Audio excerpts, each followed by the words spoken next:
क्षणिक है और आत्मा एक नित्य है।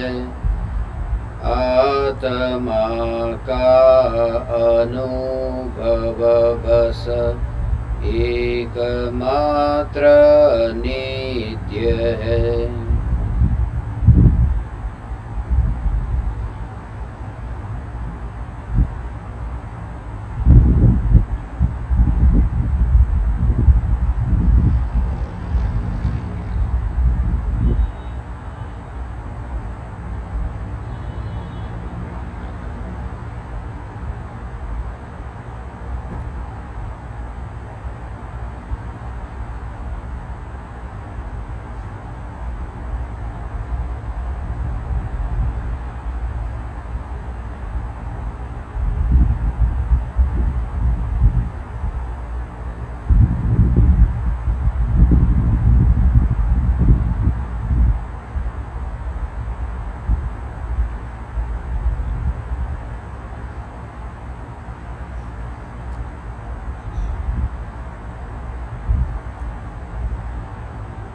चैतन्य स्वभावी भगवान आत्मा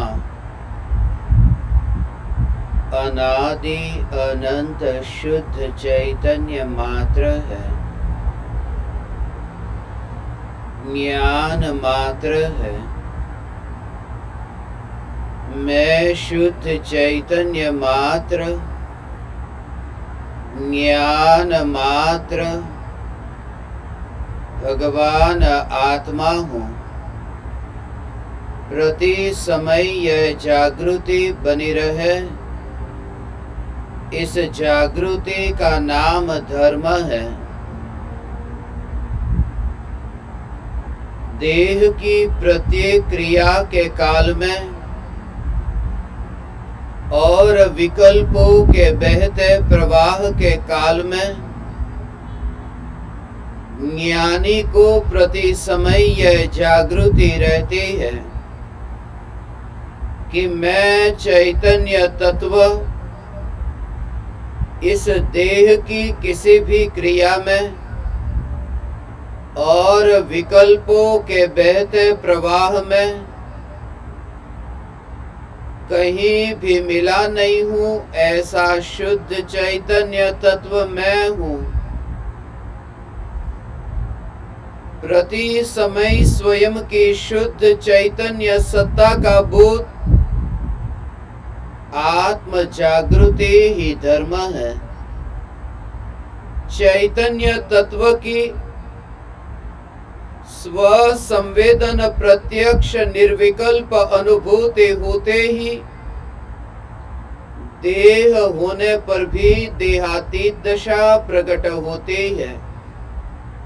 इतना ही नहीं, विकल्प होने पर भी विकल्पातीत दशा प्रकट होती है।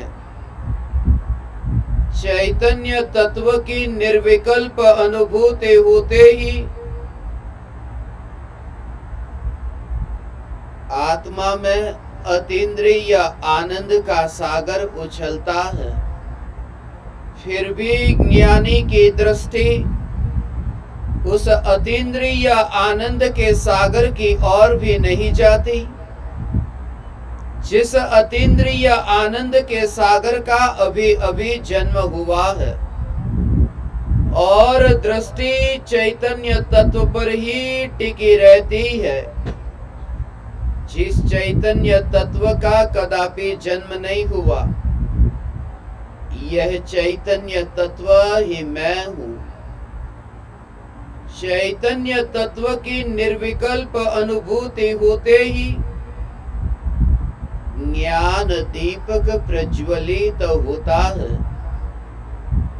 ज्ञान दीपक प्रज्वलित होते ही ऐसी यथार्थ श्रद्धा होती है कि मैं त्रिकाल प्रज्वलित ज्ञान दीपक हूँ। चैतन्य ज्योति की सत्ता के अतिरिक्त देह रूपी मिट्टी और रागादि भाव रूपी धुएं में कहीं भी फैला नहीं हूँ। ज्ञान दीपक प्रज्वलित होते ही ज्ञानी स्वयं को राख की दीवार का पड़ोसी मानता है और मोक्ष मार्ग का मुसाफिर जानता है। ज्ञानी यह मानता है कि मेरे चैतन्य महल के पड़ोस में कुछ समय पहले इस राख की दीवार का निर्माण हुआ था। इस शरीर के परमाणु को राख के परमाणुओं के ढेर के रूप में देखना और ये देखना कि उस राख के ढेर में यह चैतन्य सत्ता का मिश्रण हुआ ही नहीं है। सुमेरु पर्वत के परमाणुओं की भांति इस देह के परमाणु को जो अत्यंत दूर देखता है, इतना फासला देखता है। अनादि काल से इस जीव ने अनंत देह को धारण किया, मगर स्वरूप की ओर दृष्टि जाए तो यह अनुभव होता है कि कौन सा देह। दर्पण के सामने यदि चेहरा प्रतिबिंबित हो और दिखाई दे तो जागृति है कि यह जो प्रतिबिंबित हो रहा है वह मैं नहीं हूं, और जो यह प्रतिबिंबित हो रहा है उसे जो जानने वाला है, यह जानने वाला चैतन्य तत्व यही मैं हूं। सभी परमाणुओं को एक ढेर के रूप में देखने वाली दृष्टि, ये शरीर के परमाणु को ऐसे ही देखना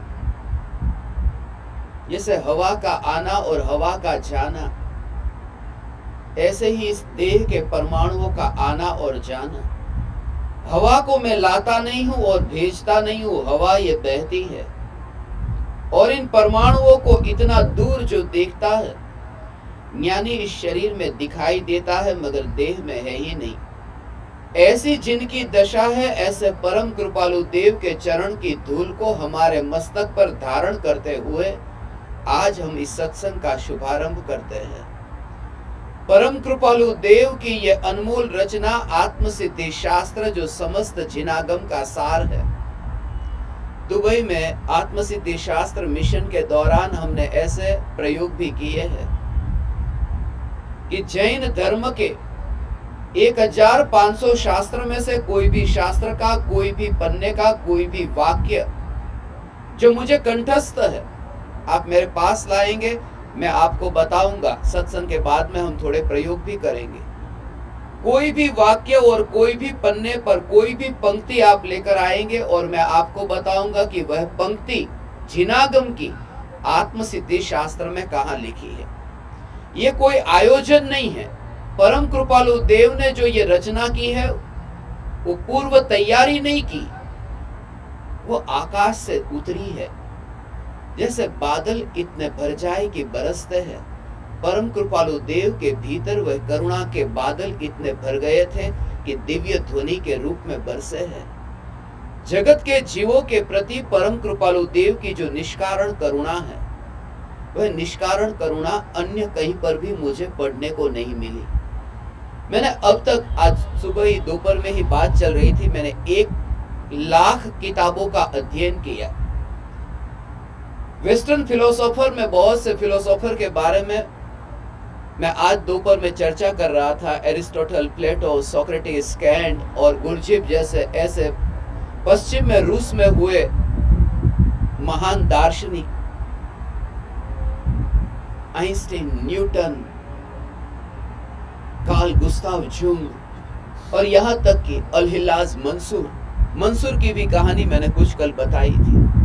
कोई भी हो, 1,00,000 किताब पढ़ने के बाद में मैंने यह जाना कि इस पृथ्वी पर यदि सर्वोच्च कोई शास्त्र हो तो आत्मसिद्धि शास्त्र है। और पंचम काल के अंत तक 18,500 वर्षों तक एक शास्त्र जो टिक कर के रहेगा वह आत्मसिद्धि शास्त्र है, उसके प्रमाण है। ये परम कृपालु देव की जो रचना, जो सिर्फ 90 मिनट में 142 गाथाओं की रचना, ये वाणी खिरती जाती है। इस सहज ही भव्य जीवों का भाग्य है। तीर्थंकर परमात्मा के लिए यह कहते हैं कि तीर्थंकर परमात्मा को उपदेश देने का विकल्प नहीं होता, राग नहीं होता, पूर्ण वितरागी है। भवि भागन वच जोगे वशाय तुम धुनी है सुनी विभ्रम नशाय। हे तीर्थंकर परमात्मा, आपकी दिव्य ध्वनि सुनकर के भव्य जीवों के अज्ञान रूपी अंधकार का व्यय होता है। यह ज्ञान का सूर्य ऐसे उदित होता है कि पल भर में ही पता नहीं चलता कि यहाँ कभी अंधेरा था और कुछ भी नहीं किया। परम कृपालु देव की करुणा भी ऐसी निष्कारण करुणा है। कोई सुने या न सुने, कोई पढ़े या न पढ़े, फूल को यह विकल्प नहीं है कि मेरे रास्ते पर यहाँ पास में कोई आए और मुझे सूंघे, खुशबू मुझ में से ले। फूल में यह विकल्प नहीं है। फूल स्वभाव से ही इतना खुशबूमय है, कोई आए तो उसे खुशबू मिले, न आए तो उसे खुशबू न मिले, मगर वह स्वयं की खुशबू को, उस सुगंध को छोड़ता नहीं है। ज्ञानी की करुणा भी ऐसी निष्कारण करुणा है कि उन्हें वे बरसते हैं। उनके भीतर इतनी करुणा है, वह समाती नहीं, तब वाणी के रूप में वह करुणा बरसती है। परम कृपालु देव की आत्मसिद्धि शास्त्र की जो रचना है, जिसमें कृपालु देव ने ऐसा जो वर्णन किया, निश्चय और व्यवहार का समन्वय, ऐसा अन्य जगह पर हमें देखने को नहीं मिलता। पंचम काल में गृहस्थ के लिए, गृहस्थ को गृहस्थ के अनुसार, गृहस्थ की भाषा में, इतनी सरल भाषा में कृपालु देव ने उपयोग किया। उस वजह से परम कृपालु देव की वाणी हमारे साथ में, गृहस्थ को गृहस्थ के साथ में वो वेवलेंथ मैच होती है। आज इस पृथ्वी पर सबसे ज्यादा प्रचलित और सबसे ज्यादा फैले हुए कोई धर्म, तो दो धर्म के बारे में कहते हैं, क्रिश्चियन और मुस्लिम। क्रिश्चियनिटी में सबसे ज्यादा जीसस क्राइस्ट और मुस्लिम में मोहम्मद पैगंबर। वो इतने प्रचलित क्यों हुए? ये दो धर्म पूरी पृथ्वी पर सबसे ज्यादा प्रचलित क्यों हुए?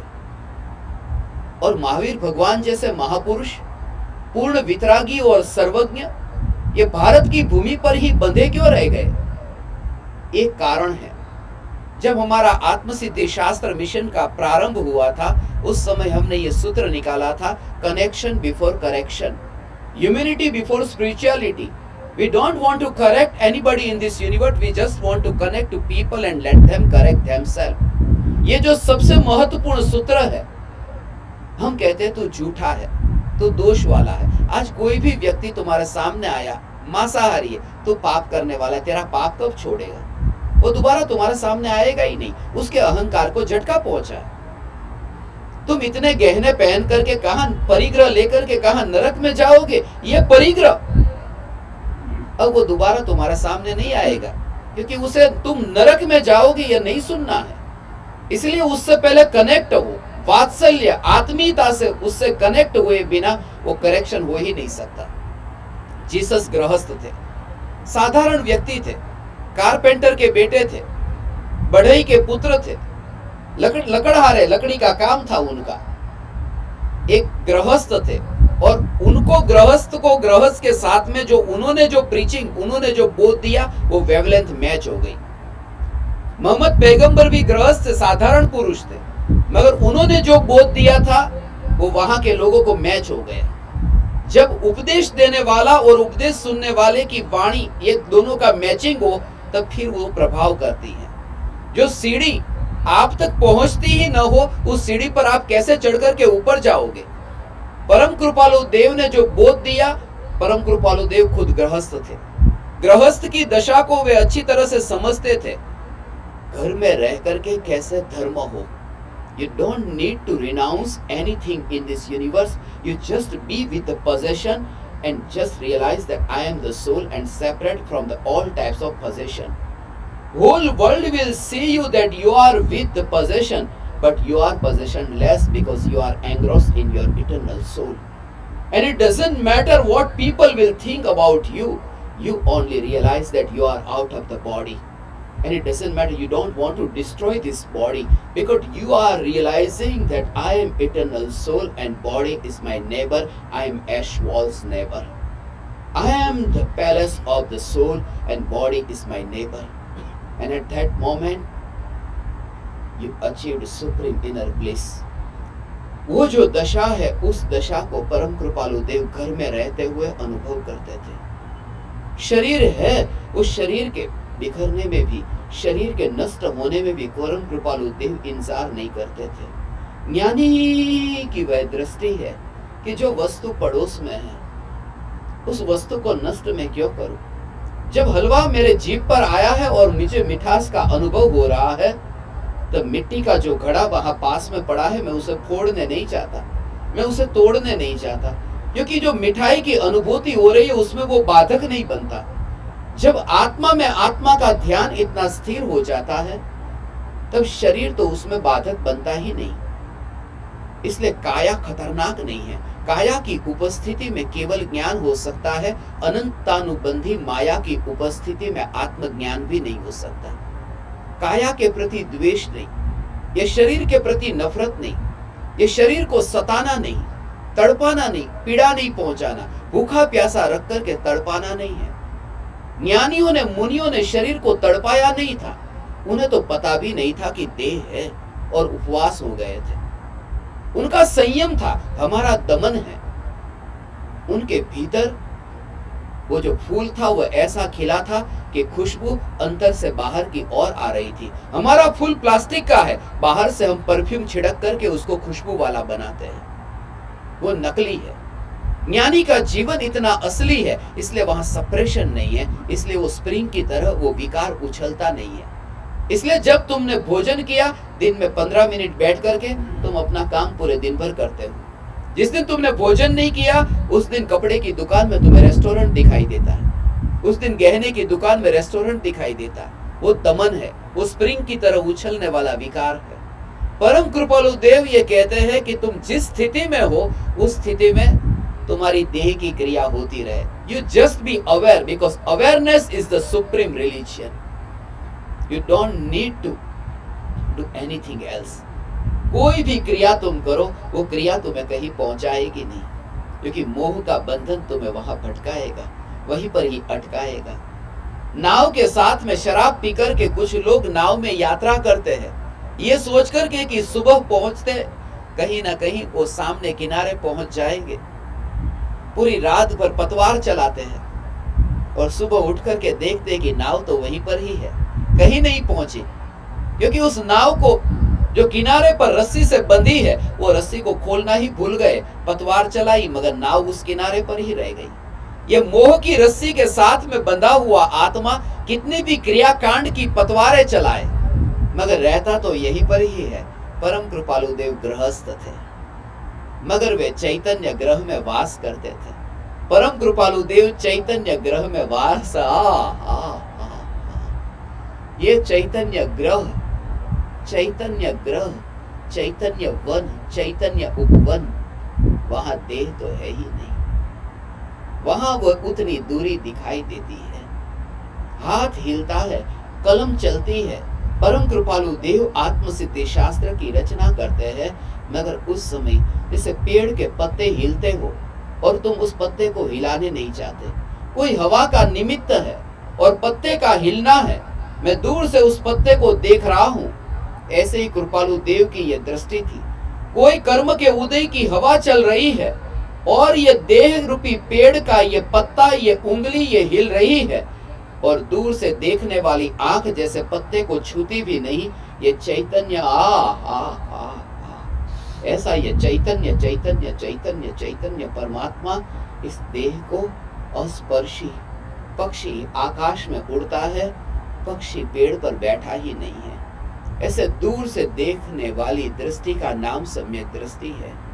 देह दूर दिखाई दे, सामने जैसे तुम्हें वो व्यक्ति दूर दिखाई देते, जैसे तुम्हें मैं यहाँ दूर दिखाई देता हूँ मगर तुम्हारा शरीर तुम्हें वहां दिखाई देता है। वो जो तुम्हारा शरीर भी तुम्हें वो सामने वाले व्यक्ति की भांति दूर दिखाई दे। जब तुम किसी को कह रहे हो कि हाय हाउ आर यू और सामने वाले ने कहा I am fine thank you, जब तुम बोले और उसने बोला, जब तुम बोले तब तुम्हें लगा बोलने वाला मैं और सुनने वाला वह।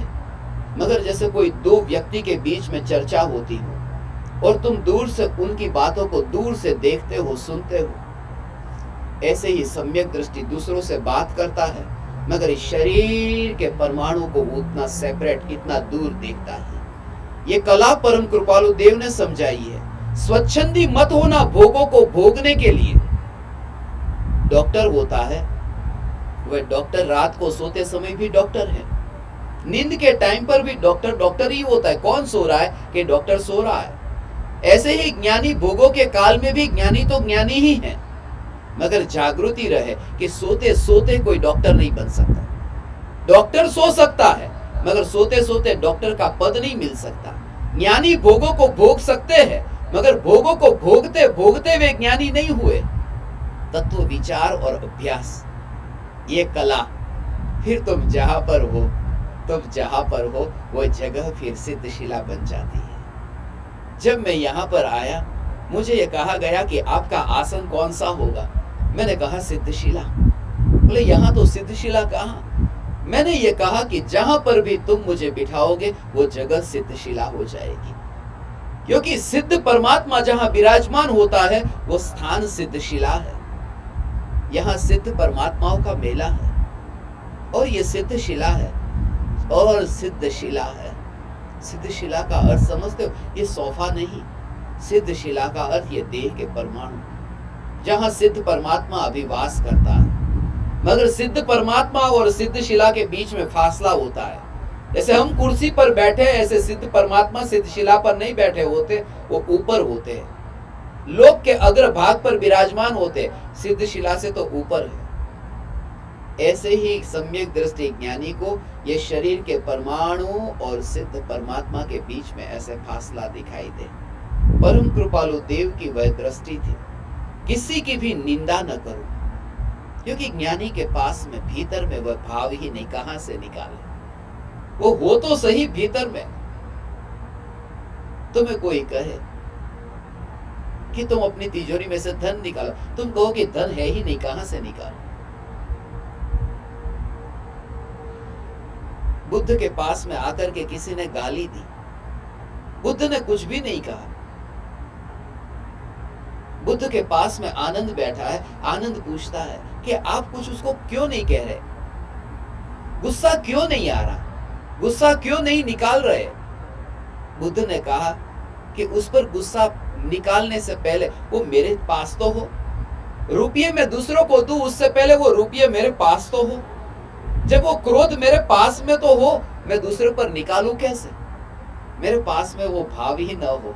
परम कृपालु देव ये कहते हैं कि जब तुम्हारे भीतर में वो मलिन वृत्ति ही नहीं रहती, तुम दूसरों पर उछालोगे क्या।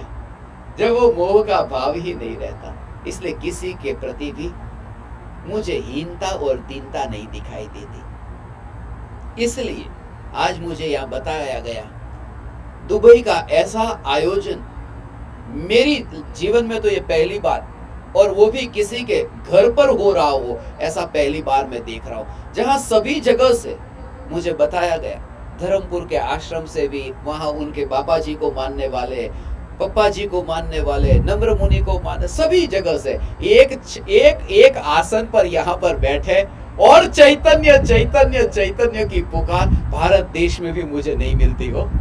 लोग कहते हैं ये अनार्य भूमि है, अनार्य नहीं है, ये अनार्य भूमि नहीं है। यहाँ तो समोसरण भर गया, यहाँ तो समोसरण है भगवान। वहां पर पहले ही पूछते तू देरावासी या स्थानकवासी। देरावासी, बाय बाय, ऐसे चेहरा हो जाता है, ऐसा भाव यहाँ पर ऐसा मैं देखता हूं कि दिगंबर, श्वेतांबर, देरावासी, स्थानकवासी और सभी, यहाँ भेद ही नहीं, ये भेद का भाव ही नहीं। हे चैतन्य परमात्मा, तुम एक क्षण के लिए भी स्वयं को अनार्य भूमि वाला मत मानना। अनार्य भूमि और आर्य भूमि, पवित्र भूमि और अपवित्र भूमि, ऐसे भेद तो हमने पैदा किए। 1947 से पहले जो पवित्र भूमि थी, एक रात में मनुष्य के अहंकार के कारण अपवित्र हो गई, पाकिस्तान बन गई। भारत पवित्र, पाकिस्तान अपवित्र। कोई भूमि अपवित्र नहीं है, मनुष्य का अहंकार है।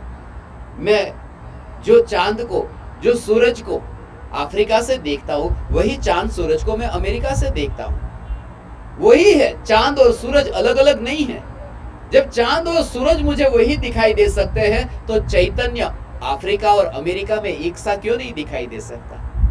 वो दृष्टि ऐसी हो कि जहां देखो वहां चैतन्य परमात्माओं का मेला दिखाई दे, और ऐसा जो सत्संग कि जहां कोई पक्षपात नहीं। मैं धन्य हूँ। सिर्फ 2 दिन के लिए यहाँ पर मुझे आने का अवसर मिला, मैंने एक पल के लिए भी नहीं सोचा। आदरणीय संदीप जी सिसोदिया, जिनका इतना योगदान रहा है आत्मसिद्धि शास्त्र मिशन में, मुझे तो हर बार याद आते हैं, हर बार याद आते हैं। 1 लाख केंद्र पर यह आत्मसिद्धि शास्त्र की स्थापना हुई, पूरी पृथ्वी पर 158 देशों में। संदीप जी को विरुद्ध दिया था जब आत्मसिद्धि शास्त्र मिशन का सक्सेसफुल कंप्लीशन हुआ था और उमराला में कार्यक्रम रखा था। आत्मसिद्धि शास्त्र मिशन के शिखर, ये शिखर है जिनके निमित्त से 1 लाख केंद्र पर आत्मसिद्धि शास्त्र पहुंचा। एक जगह पर ये एक कॉपी रह जाए और भूकंप, प्रलय आए, कोई सुनामी आए और 99,999 कॉपीज डिस्ट्रॉय हो जाए, एक कॉपी बच जाए तो एक कॉपी में से फिर लाखों कॉपी छप सकती है।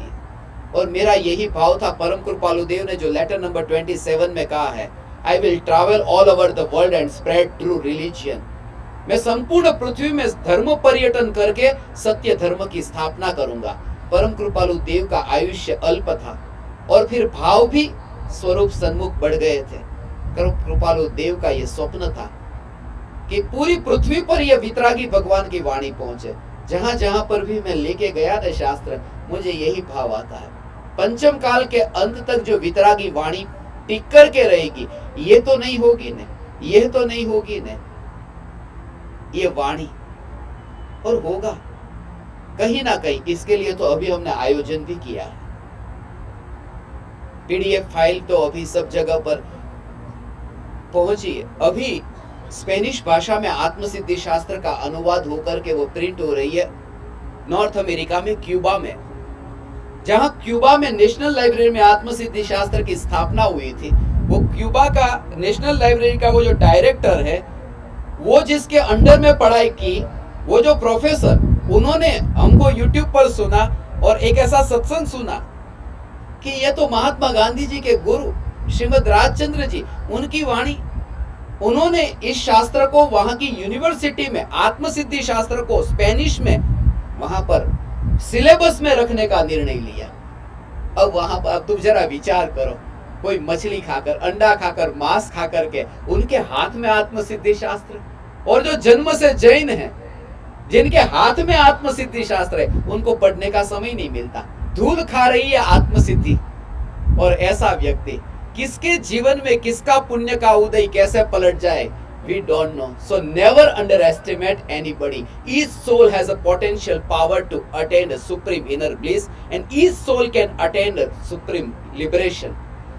और मुझे वही दिखाई देता। कोई भी व्यक्ति यहाँ पर भी, दुबई की पब्लिक लाइब्रेरी में जब हम गए थे, यहाँ पर है संजय जी और धर्मेंद्र जी, जब हम लाइब्रेरी में गए, उन्होंने हमसे ये कहा, यहाँ पर सब रिलीजियस जो डिपार्टमेंट है, वहां सब इस्लामिक सब बुक है। पहली बार ये कोई इस्लाम के अलावा कोई शास्त्र को यहाँ रखा गया हो तो आत्मसिद्धि शास्त्र है, दुबई की पब्लिक लाइब्रेरी में। हम इतने धन्य भाग्य हो कि दुबई में ये एक ही, उसका एक कारण है जो जिससे मैं अभी शुरुआत कर रहा हूं। उसका कारण क्या है? शारजाह की पब्लिक लाइब्रेरी में, नहीं तो वो कृपालु देव की ये वाणी। जहां पर भी मैं गया, हम ये भूल करते हैं कि we don't connect to people. हम जब जाते हैं तो सबसे पहले कहते हैं ये हमारे जैन धर्म की बात है। वो कहता है हम मुस्लिम, तुम जैन, नो, नॉट अलाउड। आत्मसिद्धि शास्त्र में कृपालु देव ने एक जगह पर भी जैन शब्द का उपयोग नहीं किया। ये परम कृपालु देव की विशेषता, इसलिए क्योंकि ये वितरागी परमात्मा की वाणी है, ये सभी के लिए है। इस पर किसी का कब्जा न हो, क्योंकि जब कुएं पर किसी व्यक्ति का कब्जा हो जाता है तो उसका पानी सभी को नहीं मिलता। इसलिए इस वाणी को इतनी स्वतंत्र रहने दो। इसलिए जहां पर भी मैं नेशनल लाइब्रेरी में, अभी जो 158 कंट्रीज की नेशनल लाइब्रेरी हमारा मेन टारगेट था कि national library, public library, school, college, university, institute, वहां पर जाकर के इस शास्त्र को विराजमान करे, वहां की लाइब्रेरी में वहां के लोगों को पढ़ने के लिए दे, और वहां की भाषा में जो भी शास्त्र वहां की भाषा में ट्रांसलेट हुए, उसकी पीडीएफ फाइल भी तैयार करके अभी हमने फूलचंदशास्त्री.com वेबसाइट पर वहां पर अपलोड की है कि तुम वहां पर उस देश की भाषा में वहां की भाषा में यदि इस शास्त्र को तुम पढ़ना चाहो, तुम्हारे मित्रों को वहां पढ़ाना चाहो, किसका जीवन पलट जाए। मैंने बताकनीस भाषा में आत्मसिद्धि का ट्रांसलेशन किया था, इंडोनेशियन लैंग्वेज में, बताकनीस में, और उसका प्रूफ रीडिंग करने के लिए मैडान यूनिवर्सिटी में प्रोफेसर को दी। जब उस प्रोफेसर ने वो पढ़ी, 135वीं गाथा में हम पहुंचे थे प्रूफ रीडिंग करते हुए। सर्व जीव छे सिद्ध समझे समझे ते थाय। बोले सभी जीव सब सिद्ध है, परमात्मा है, परमात्मा तो एक ही होता है, अल्लाह, ये सब अल्लाह, ये कैसे हो सकता है। तब फिर मैंने अल-हिलाज मंसूर का दृष्टांत दिया था उसको, उस व्यक्ति के अंदर कि मैं परमात्मा, मैं अल्लाह, तुम अल्लाह, सब अल्लाह, अल्लाह अल्लाह अल्लाह करते हुए मैदान की यूनिवर्सिटी में आत्मसिद्धि शास्त्र को बताकनीस लैंग्वेज में सिलेबस में रखा गया। एक ही कारण से, मैं जैन तो मुस्लिम नहीं। इसमें कला बताइए कि who am I, how can I attain supreme inner bliss, how can I renounce the attachment of love and hate and all types of outer circumstances। और कहीं पर भी भेद करने की जरूरत ही नहीं। I am human, you are human, why should we distinguish human into caste and creed। इतना जब कनेक्शन मिलता है, धर्म की, परमात्मा की बात तो दूर, जब ये दृष्टि मिले तो भाव ही नहीं रहता भेद का। और परम कृपालु देव ने कहीं जैन शब्द का उपयोग नहीं किया। आत्मसिद्धि शास्त्र में परम कृपालु देव ने किसी दर्शन का नाम नहीं लिया।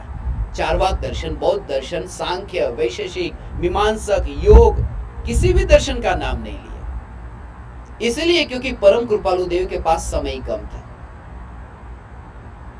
परम कृपालु देव के पास में ऐसा नहीं है परम कृपालु देव ने षट दर्शन का अध्ययन नहीं किया था। नहीं किया होता तो विवेचन कैसे करते। किया तो था, मगर चारवाक दर्शन को यह नहीं बताना था कि तू झूठा है। चारवाक दर्शन मानता है आत्मा होता ही नहीं है, खाओ पियो और मौज करो, उनका सिद्धांत ही है। बौद्ध दर्शन मानता है कि सब अनित्य है, नित्य नहीं, अनित्य ही है, अनित्य ही है। मगर कृपालु देव ने बौद्ध का नाम नहीं लिया, चारवाक का नाम नहीं लिया। ये तो मुझे आपको समझाने के लिए नाम लेना पड़ता है, मैं कृपालु देव नहीं हूं। कृपालु देव तो ये नाम ही नहीं लेते। कृपालु देव तो कहते हैं कि आत्मा नित्य है, बस। बौद्ध क्या मानते उसे हमें लेना देना नहीं, आत्मा नित्य है। सांख्य क्या मानते उसे हमें कोई संबंध नहीं है, क्या आत्मा कर्म का करता है या नहीं है, उससे नहीं, आत्मा कर्म का करता है। कृपालु देव जो पॉजिटिव लैंग्वेज का उपयोग करते, क्यों? क्योंकि टीवी पर जैसे एडवर्टाइज आती है, उस एडवर्टाइज में आता है, जैसे निरमा की एडवर्टाइज आप सब सुनते होंगे, देखते होंगे, निरमा निरमा निरमा, निरमा वॉशिंग पाउडर, निरमा निरमा निरमा, निरमा निरमा निरमा। अब 20 सेकंड 10 सेकंड की वो एडवर्टाइजमेंट, उसमें यदि वो निरमा वाले ये कहे व्हील खराब है, रिन खराब है, ये खराब है, तो निरमा कब कहेंगे? और ऐसा गड़बड़ ये हो जाएगी कि किसी को रीन और व्हील का पता नहीं होगा, उसको भी पता चलेगा, वो व्हील की और रीन की एडवर्टाइज हो जाएगी। इसलिए वो तो यही कि निरमा निरमा निरमा, अपनी बात करो। कृपालु देव कहते हैं आत्मा है, आत्मा नित्य है, आत्मा कर्म का करता है, आत्मा कर्म का भोगता है, मोक्ष है, आत्मा का मोक्ष का उपाय है। बस दूसरी बात ही हमें नहीं करनी, कोई बात ही नहीं करनी। ये ज्ञानी की दृष्टि है। परम कृपालु देव की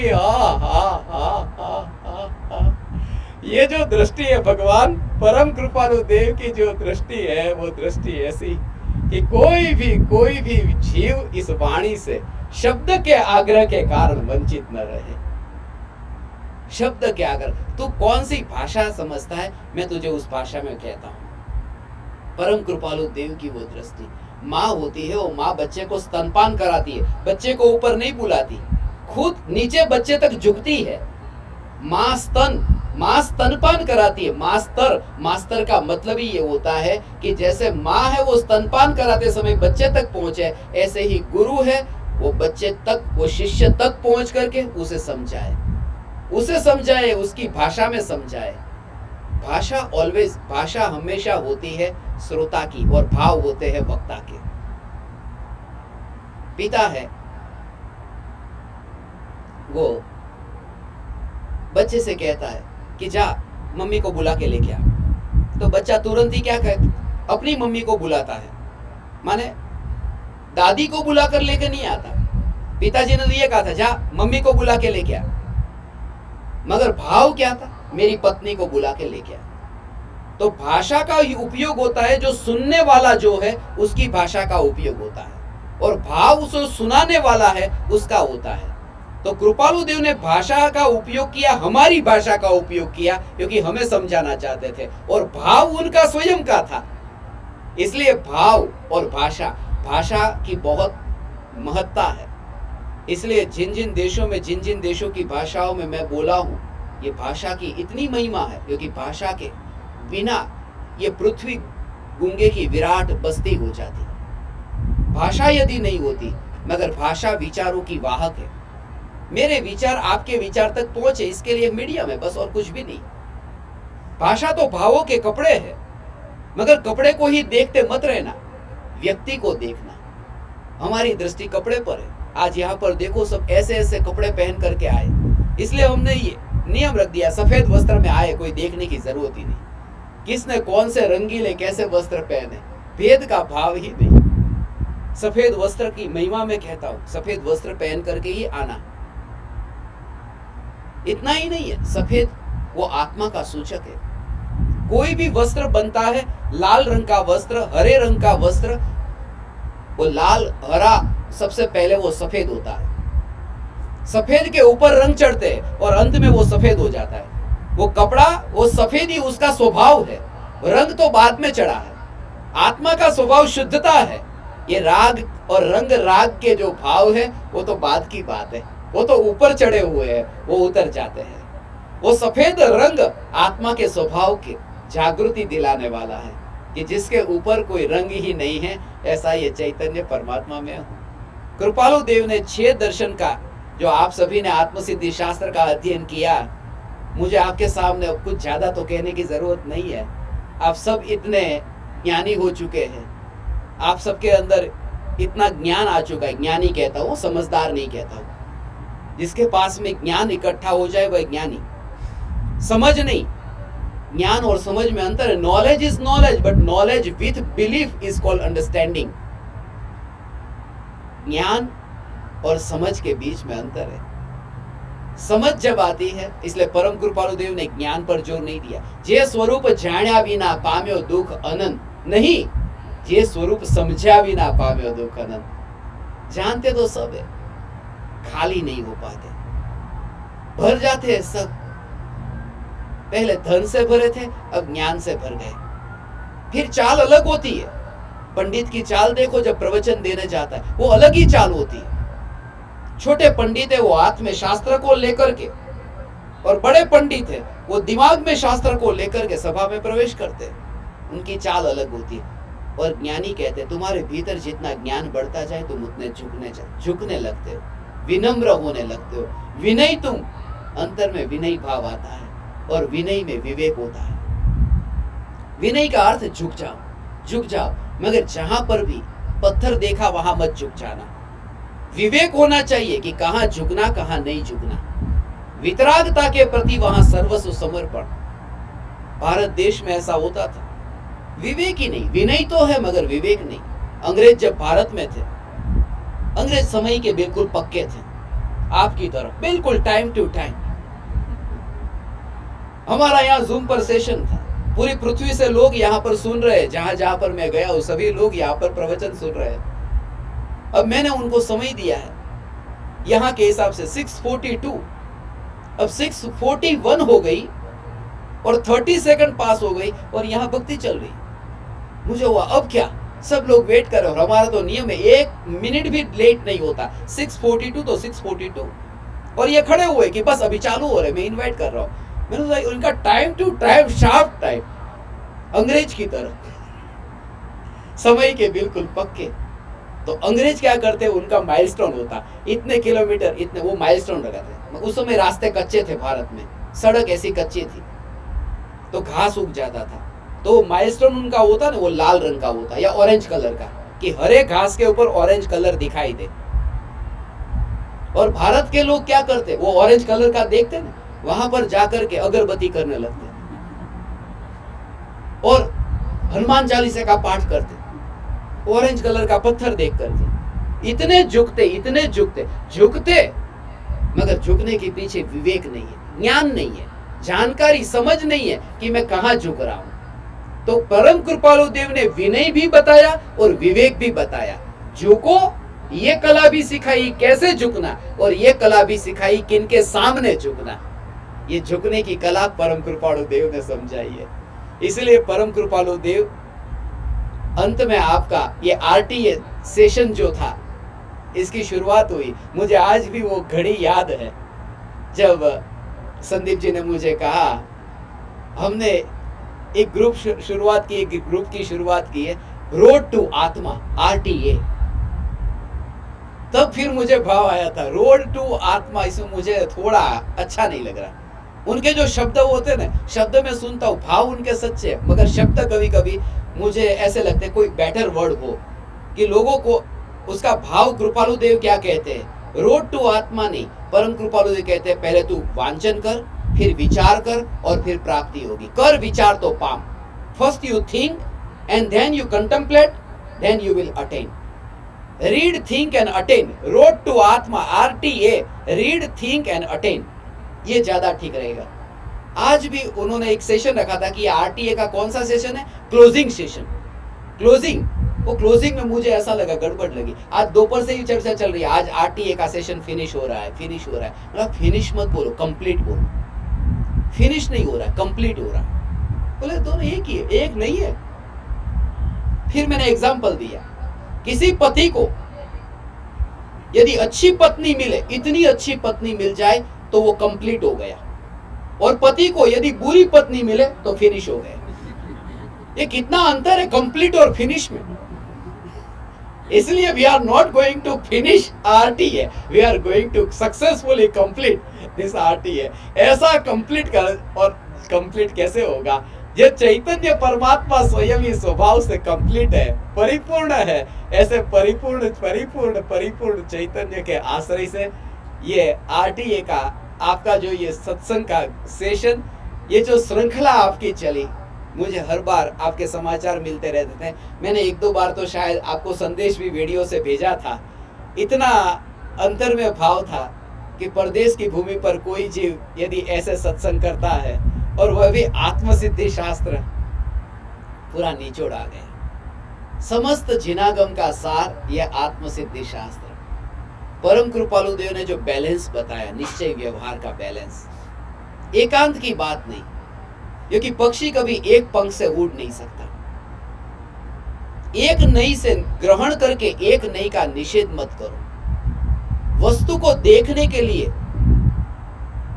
किसी लक्ष्य को सिद्ध करने के लिए तुम्हें एक नई को मुख्य करना है और एक नई को गौण करना है। फिर दूसरे नई की बात आती है, नई माने पर्टिकुलर लॉजिकल व्यू पॉइंट, दृष्टिकोण। वो नई से जो यदि कथन होता है तो एक को मुख्य करके दूसरे को गौण करो। गौण करो, निषेध मत करो। उसे साइलेंट रहने दो, मगर उसे नेग्लेक्ट मत करो उस समय के लिए। जैसे किसी व्यक्ति को फोटो, कैमरे में फोटो खींचते थे तो एक आंख बंद करते थे और फिर फोटो खींचते थे, क्योंकि लक्ष्य को यदि ठीक तरह से देखना है तो एक आंख को बंद कर। पक्षी की जैसे वो आंख के ऊपर निशान लगाया है तो एक आंख यहाँ बंद रखी, और एक आंख से, एक आंख को बंद रखना माने एक नई को बंद रख करके दूसरे नई से वस्तु को देखना। ऐसे ही वस्तु सत्य दिखेगी। परम कृपालु देव ने कहा, जहां निश्चय को मुख्य किया वहां व्यवहार को बंद रखो, जहां व्यवहार को मुख्य किया वहां निश्चय को बंद रखो। बंद रखो माने उस समय के लिए आंख को बंद रखना। बंद रखने को कहा है, फोड़ने को नहीं कहा। गौण का मतलब आंख को बंद रखो, और निषेध का मतलब आंख को फोड़ डालो। फोड़ना नहीं है, उस समय के लिए हमारा जो पर्पस है उसको सॉल्व करने के लिए उस नई को मुख्य किया, एक नई को गौण किया। यह परम कृपालु देव की दृष्टि कि व्यवहार के बिना निश्चय प्राप्त नहीं होगा। जो आत्मसिद्धि शास्त्र के उपसंहार में 128 से लेकर के 142 गाथा तक आपने स्वाध्याय किया, अध्ययन किया, परम कृपालु देव ने ये कहा। इतना सिर्फ लिख दिया, 6 दर्शन यहां समा जाते हैं, नाम नहीं लिखा। क्योंकि और परम कृपालु देव ये कहते, शब्द तुम्हें कौन से शब्द सुनने हैं, कोई आग्रह नहीं। ज्ञानी अर्थात कोई आग्रह नहीं, कोई आग्रह नहीं। यहाँ पर तुम किसकी तस्वीर लगाओ, किनका पोस्टर लगाओ, किनका लगाओ, क्या करो, मुझे कोई पता लेना देना नहीं। मुझे क्या लेना देना, मैं तो चैतन्य की पुकार करता हूं बस। चैतन्य चैतन्य चैतन्य चैतन्य। इसलिए मैं मस्जिद में जाता हूँ, चर्च में जाता हूँ, गुरुद्वारा में। यहाँ के गुरुद्वारा में भी गए थे, आपको याद है? टोपी पहन आई थी अंदर, मेरे पास में वो फोटो है, संजय भाई का फोटो है, गुरुद्वारा में टोपी पहनाई थी। जहां पर भी जाए तुम क्या कहते हो, टोपी पहनना है, ठीक है मैं पहनने को तैयार हूं, मगर ये वाणी उसको सुनो तो सही। आग्रह सब एक और, तुम क्या चाहते हो? इमाम के कपड़े पहनूं, पादरी के कपड़े पहनूं? यूनिवर्सिटी में प्रवचन होते, हमारा येल यूनिवर्सिटी में अमेरिका में प्रवचन हुआ, आइंस्टीन जिस यूनिवर्सिटी में स्टडी कर चुका वहां पर, मगर उन्होंने कहा सूट बूट टाई पहन कर आना पड़ेगा। कि हाँ ठीक है सूट लगा, ठीक है क्या फर्क पड़ता है। तुम चैतन्य की बात सुनते हो ने, बस कपड़े एक और रखो। हम क्या करते हैं, हमारी दृष्टि में इतनी ऐसी दृष्टि हो गई है कि ब्रॉड विजन मर गया है। इतने छोटी छोटी बातों में हम अटक गए हैं कि जो विराट चैतन्य स्वरूप जिसको समझे बिना यहां से नहीं जाना, उसको पाने से वंचित रह जाते हैं। इसलिए तुम कैसे सुनना चाहते हो? तुम कुर्सी पर बैठना चाहते हो, कुर्सी पर बैठो। तुम्हें नीचे बैठना है, तुम नीचे बैठो। सभी प्रकार की व्यवस्था की। इसलिए गुरु का तो आदर करना चाहिए, ऊपर कुर्सी पर नहीं बैठना चाहिए आपको। सच। ज्ञान कैसे आएगा? बाल्टी नीचे होती है, नल ऊपर होता है, तब पानी भरता है। ये मैंने बहुत सुना, मगर ये पंचम काल है, मोटर से पानी ऊपर चला जाएगा, चिंता मत करो। तुम डरते क्यों हो? कैसे भी करके पानी तुम तक पहुंचे, बस पहुंचे। और आदर, गुरु तो ऊपर शिष्य नीचे, गुरु ऊपर शिष्य नीचे। मुंबई में मैंने एक दृश्य देखा था, गुरु हमेशा ऊपर शिष्य नीचे रहता है। तो गुरु को वहां पर एक कार थी, कार के ऊपर जो कैरियर है उसके साथ में कुर्सी बांधी है, उसके साथ में बिल्कुल कुर्सी बांध करके वहां गुरु को बिठाया और कार चलती है, गुरु कुर्सी पे, दोपहर का 1 बजे का टाइम, कुर्सी पे, और शिष्य नीचे एयर कंडीशन गाड़ी के अंदर। गुरु का आदर करो, गुरु को ऊपर बिठाओ। मैं ये कहता हूं आदर सिर्फ इतना, तुम नीचे बैठो, ऊपर बैठो, जहां बैठना है वहां बैठो। सिर्फ जो चैतन्य की बात, उसका कनेक्शन तुम्हारे अंदर, भगवान कनेक्शन अंदर में जुड़ जाए। आपके अंदर में देह छूटने से पहले वो दशा प्रकट हो जाए कि देह कहाँ है वो मुझे पता ही नहीं है। परम कृपालु देव ने ये दोनों का बैलेंस बताया, निश्चय और व्यवहार का समन्वय कैसे हो। व्यवहार को छोड़ना मत, छोड़ना मत। और निश्चय जब प्रकट होता है तब व्यवहार छूट जाता है। यहां पर मुझे पता नहीं है, बाकी बहुत से देशों में तो ऐसा होता है, बाजार में केला खरीदने जाए तो कहीं नंग के पीस के ऊपर मिलता है, कहीं वजन के ऊपर मिलता है। यहाँ कैसे मिलता है? वजन के ऊपर नहीं, बस तो आपको समझ में आ जाएगा। जहाँ वजन पर ये केला बिकता है, तो जब आपको पता है कि वजन के ऊपर वो केला आप खरीद कर लाते हैं, तो आपको पता है कि छिलका तो खाना ही नहीं है, खाना तो केला है। तो दाम उस छिलके का भी चुकाया, और कितना चुकाया? जितना अंदर के केले का उतना ही छिलके का। ऐसा नहीं कि छिलके का थोड़ा कम लगा ले, पूरा का पूरा उसने वहां पर वजन किया तो पूरा वजन किया है, छिलके का दाम भी चुकाया है। उसका कारण क्या? छिलका तो खाना ही नहीं है, छिलका तो छोड़ना है। मगर जिस छिलके को छोड़ना है, उस छिलके का उपकार है कि जो केले के पेड़ पर वो केला जो उगा है और मेरे मुंह तक पहुंचा है, वो छिलका होता ही नहीं तो केला मेरे मुंह तक आता ही नहीं, गंदा हो जाता, खराब हो जाता, खाने लायक ही नहीं रहता। वो केले के छिलके का उपकार है कि केले की रक्षा करने वाला है, इसलिए उस छिलके का दाम भी उतना ही चुकाया। अब उस केले को खरीद कर घर पर लेकर आ गए कि अरे छिलका कितना उपकारी है, केले की रक्षा करता है, केले की रक्षा करता है, केले की रक्षा करता है। तो एक दिन छिलका और केला सब फेंकना पड़ेगा। इसलिए अब तक ठीक है, दाम चुका दिया, ठीक है, व्यवहार कर दिया, ठीक है। अब घर पे आया कब तक बैठा रहेगा? अब केले को खा और छिलके को फेंक, और केले को खा छिलके को हटा दे तू। और समझदार कुछ लोग ऐसे होते हैं, जितना जितना केला खाते उतना उतना ही छिलका निकालते। ऐसे ही जितना जितना निश्चय तेरे अंदर प्रकट हो उतना उतना व्यवहार छूटता जाता है। मगर निश्चय प्रकट हो उनका व्यवहार छूटता है। भगवान निश्चय तो प्रकट हो, अंदर में निश्चय तो प्रकट हो, हम पहले से ही व्यवहार छोड़ दो, व्यवहार छोड़ने जैसा, व्यवहार छोड़ने जैसा। ऐसे ही एक दूसरे साधर्मी से मिलते हैं, ऐसा चेहरा मैं देखता हूं जैसे बस अभी अंतर मुहूर्त में केवल ज्ञान होने वाला है। रहता यहाँ पर है, हलवा पूड़ी खा करके आया, और अंदर में ऐसा कि जब गृहस्थ दशा में तू रहता है, यहाँ खाता पीता खेलता कूदता, पार्टी में जाता है, फंक्शन में जाता है, सब करता है, तो वात्सल्य भाव आए बिना नहीं रहता। इसलिए परम कृपालु देव ने साधर्मी का साधर्मी के प्रति इतना वात्सल्य, जैसे गाय का बछड़े के प्रति वात्सल्य भाव है, निष्कारण ऐसा वात्सल्य जिसमें वासना का अंश नहीं है, जिसमें कुछ रिटर्न मिलेगा, वो अपेक्षा ही नहीं है। हमारी अपेक्षा है, हमारी एक एक चीज में अपेक्षा है। किसी के घर में शादी के लिए जाते इसलिए क्योंकि वो मेरे घर पे आएगा, वो अपेक्षा, एक्सपेक्टेशन है। मैं किसी के वहां शादी में नहीं जाता, मेरा नियम है। इसलिए जब मुझे किसी को मेरी शादी में बुलाना नहीं तो क्यों जाऊं?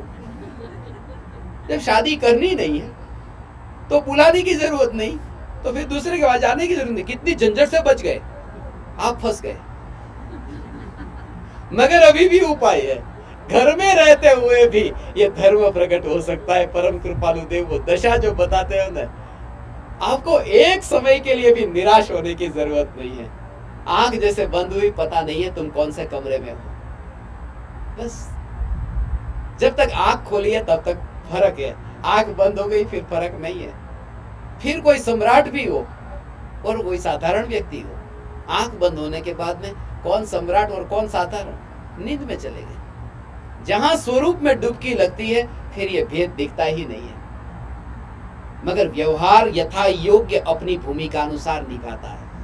घर में रहता है तो घर में भी ऐसे ही व्यवहार निभाता है, परिवार जनों के साथ में रहता है, सब क्रिया करता है, मगर वो मुनीम की तरह रहता है।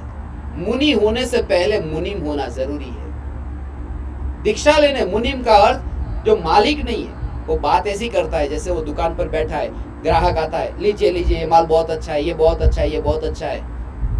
वो कहता है सस्ते में दे दो, नहीं नहीं मेरे को नहीं परवड़ेगा, मेरे को इतना नुकसान, मेरे को नहीं परवड़ेगा। अब तू तो नौकरी करता है ना, तेरे को क्या परवड़ेगा?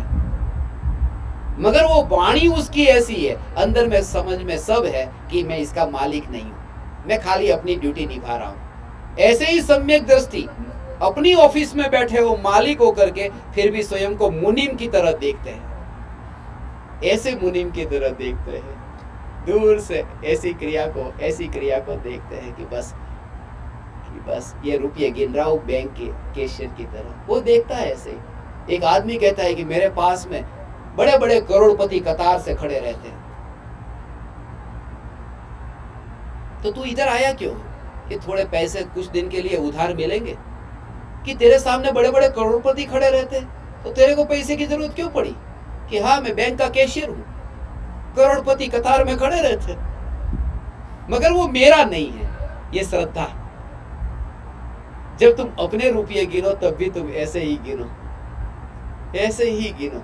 तुम माला गिनो, उसमें भी तुम्हारी जागृति ऐसे जैसे तुम रुपये गिनते हो, जागृति ऐसे रुपये गिनते हो।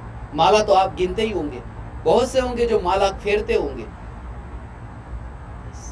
मगर रुपये गिनते उस तरह से माला भी नहीं गिनी, आत्मा तो दूर की बात। क्योंकि रुपये का बंडल गिना आपने गिनते गिनते, अब 99 हुआ या 100 हुआ, अब पता नहीं रहा, तो फिर क्या करोगे आप? जाने दोगे?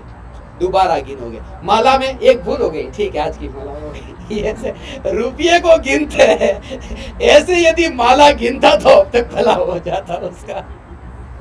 अंदर में जो इतनी दृढ़ता जितनी बाहर में है, हमारा धर्म एक प्रकार का अभिनय है, सत्य नहीं है। अंदर से ऐसा सत्य धर्म प्रकट हो, इतनी बच्चे की तरह तुम्हारे अंदर इतनी सहजता आ जाए, तुम बच्चे हो जाओ बस। जितने बड़े हुए अब बड़े मिट जाओ, बच्चे हो जाओ। परम कृपालु उसे सरलता कहते हैं। यथा योग्य अपनी भूमिका अनुसार तुम्हारा निश्चय और व्यवहार तुम निभाते रहो। जिस स्थिति में जहां पर तुम हो, गृहस्थ हो तो तुम सच्चे गृहस्थ बन जाओ, मुनि हो तो मुनि हो जाओ। व्यवहार करते समय भी व्यवहार के काल में जागृति, बोट में बैठना भी है और बोट को छोड़ना भी है, ये जागृति। मगर वो बोट में बैठते समय सामने जब तक वो किनारा नहीं आता तब तक बोट मत छोड़ना, वरना सीधे ही नदी में डूबोगे और मरोगे। जब वो किनारा आता है तब बोट को छोड़ना। जब तुम उस अनुभूति ये त्रिकाल ध्रुव चैतन्य परमात्मा में जब उपयोग ऐसा अंतर्मुख हुआ कि राग का जो विकल्प जो व्यवहार में पैदा होता था वो विकल्प ही मर गया, क्योंकि अंतर में इतना गया कि वहां पर वो व्यवहार ही छूट गया, वहां व्यवहार छूट गया। जहां सागर की गहराई में इतनी डुबकी लगी कि तरंग कहां होती है वो विकल्प नहीं, तरंग पर जहाज कहां है वो विकल्प नहीं, और जहाज में कौन बैठे हैं वो भी विकल्प नहीं। ये तरंग माने राग द्वेष के विकल्प की तरंग, जहाज माने ये देह रूपी जहाज, और इस जहाज के संयोग में जो यात्रा करते हैं पुत्र पत्नी परिवार, वो व्यक्ति जो सागर की गहराई में अंतर में गया उसे विकल्प ही नहीं है भगवान। उसे कहते हैं निश्चय निश्चय निश्चय में जो गया उसका व्यवहार उसने छोड़ा थोड़ी है, उसने जहाज को छोड़ दिया ऐसा थोड़ी है। पता ही नहीं है कहाँ जहाज है कहाँ तरंग है, इसलिए व्यवहार को कभी छोड़ता ही नहीं है ज्ञानी, छूट जाता है, व्यवहार को छोड़ता नहीं। निश्चय अंतर में ऐसा पाया कि व्यवहार छूट गया। हाथ में कांच का टुकड़ा था, सामने हीरा था, हीरे को जैसे ही पकड़ने गया और पकड़ा, बस तुम कहोगी कि अरे उसने कंकड़ को छोड़ दिया, कितना बड़ा आदमी। उसे तो पता भी नहीं है कहाँ गया कंकड़, क्योंकि हीरे पकड़ते जाते समय वो कंकड़ गिर जाता है। जब तुम अंतर में इतने लीन हो जाते हो, व्यवहार से मुक्त हो जाते हो। व्यवहार करने योग्य है और व्यवहार छोड़ने योग्य है, ये दोनों अपनी अपनी भूमिका अनुसार। तुम कहां पर हो, कपड़े पर साबुन लगाना या नहीं लगाना, साबुन लगाना चाहिए, मगर साबुन एक मैल है। यदि कपड़े को यदि साबुन से न लगाने के बाद में धोए नहीं तो वो भी उसका झाग जो है वो रह जाता है। એના જે ફીણ થઈ ગયા હોય ભેગા થઈ ગયા હોય, ફીણ વાળું જે આખું કપડું થઈ ગયું, એટલું ગંદુ ગંદુ કપડું દેખાય કે પહેલું જે ગંદુ દેખાતું હતું એનાથી વધારે ગંદુ કપડું દેખાશે। એટલે જે કપડું ગંદુ થયું હોય તો એ કપડાની ઉપર સાબુ લગાડવાનો, પણ સાબુ લગાડતી વખતે એ જાગૃતિ કે આ સાબુ રાખવાનો નથી, આ સાબુ કાઢવાનો છે। और उस साबुन के दाम चुकाते अपन कपड़े को गंदा करने के लिए, कपड़े को गंदा करने के लिए, स्वच्छ करने के लिए पहले तो साबुन लगाना और फिर साबुन को भी निकालना। साबुन के साथ में वो मैल भी निकल जाएगा। तो विकृति का जो मैल है वह भी छूट जाता है और व्यवहार भी छूट जाता है, और शुद्ध चैतन्य की सफेदी जो उज्जवल धवल शुद्ध, ऐसा ये भगवान आत्मा अंतर में दृष्टि में आता है। भगवान है ऐसा ये स्वरूप है, अंतर्मुख होता है तब व्यवहार ऐसा छूट जाता है। व्यवहार छोड़ने योग्य है, व्यवहार का फल छोड़ने योग्य नहीं है, व्यवहार का फल छोड़ने योग्य नहीं है। कपड़े पर लगाया साबुन, वो साबुन छोड़ दिया, मगर उसका जो साबुन लगाने का जो फल मिल गया था, वो कपड़ा जो शुद्ध स्वच्छ हुआ, उसको फिर गंदा मत कर देना, उसका फल तो रखना। ऐसे ही व्यवहार छूट जाता है, व्यवहार का फल जो मिला वो टिक करके रहता है, वो अनंत काल तक रहता है।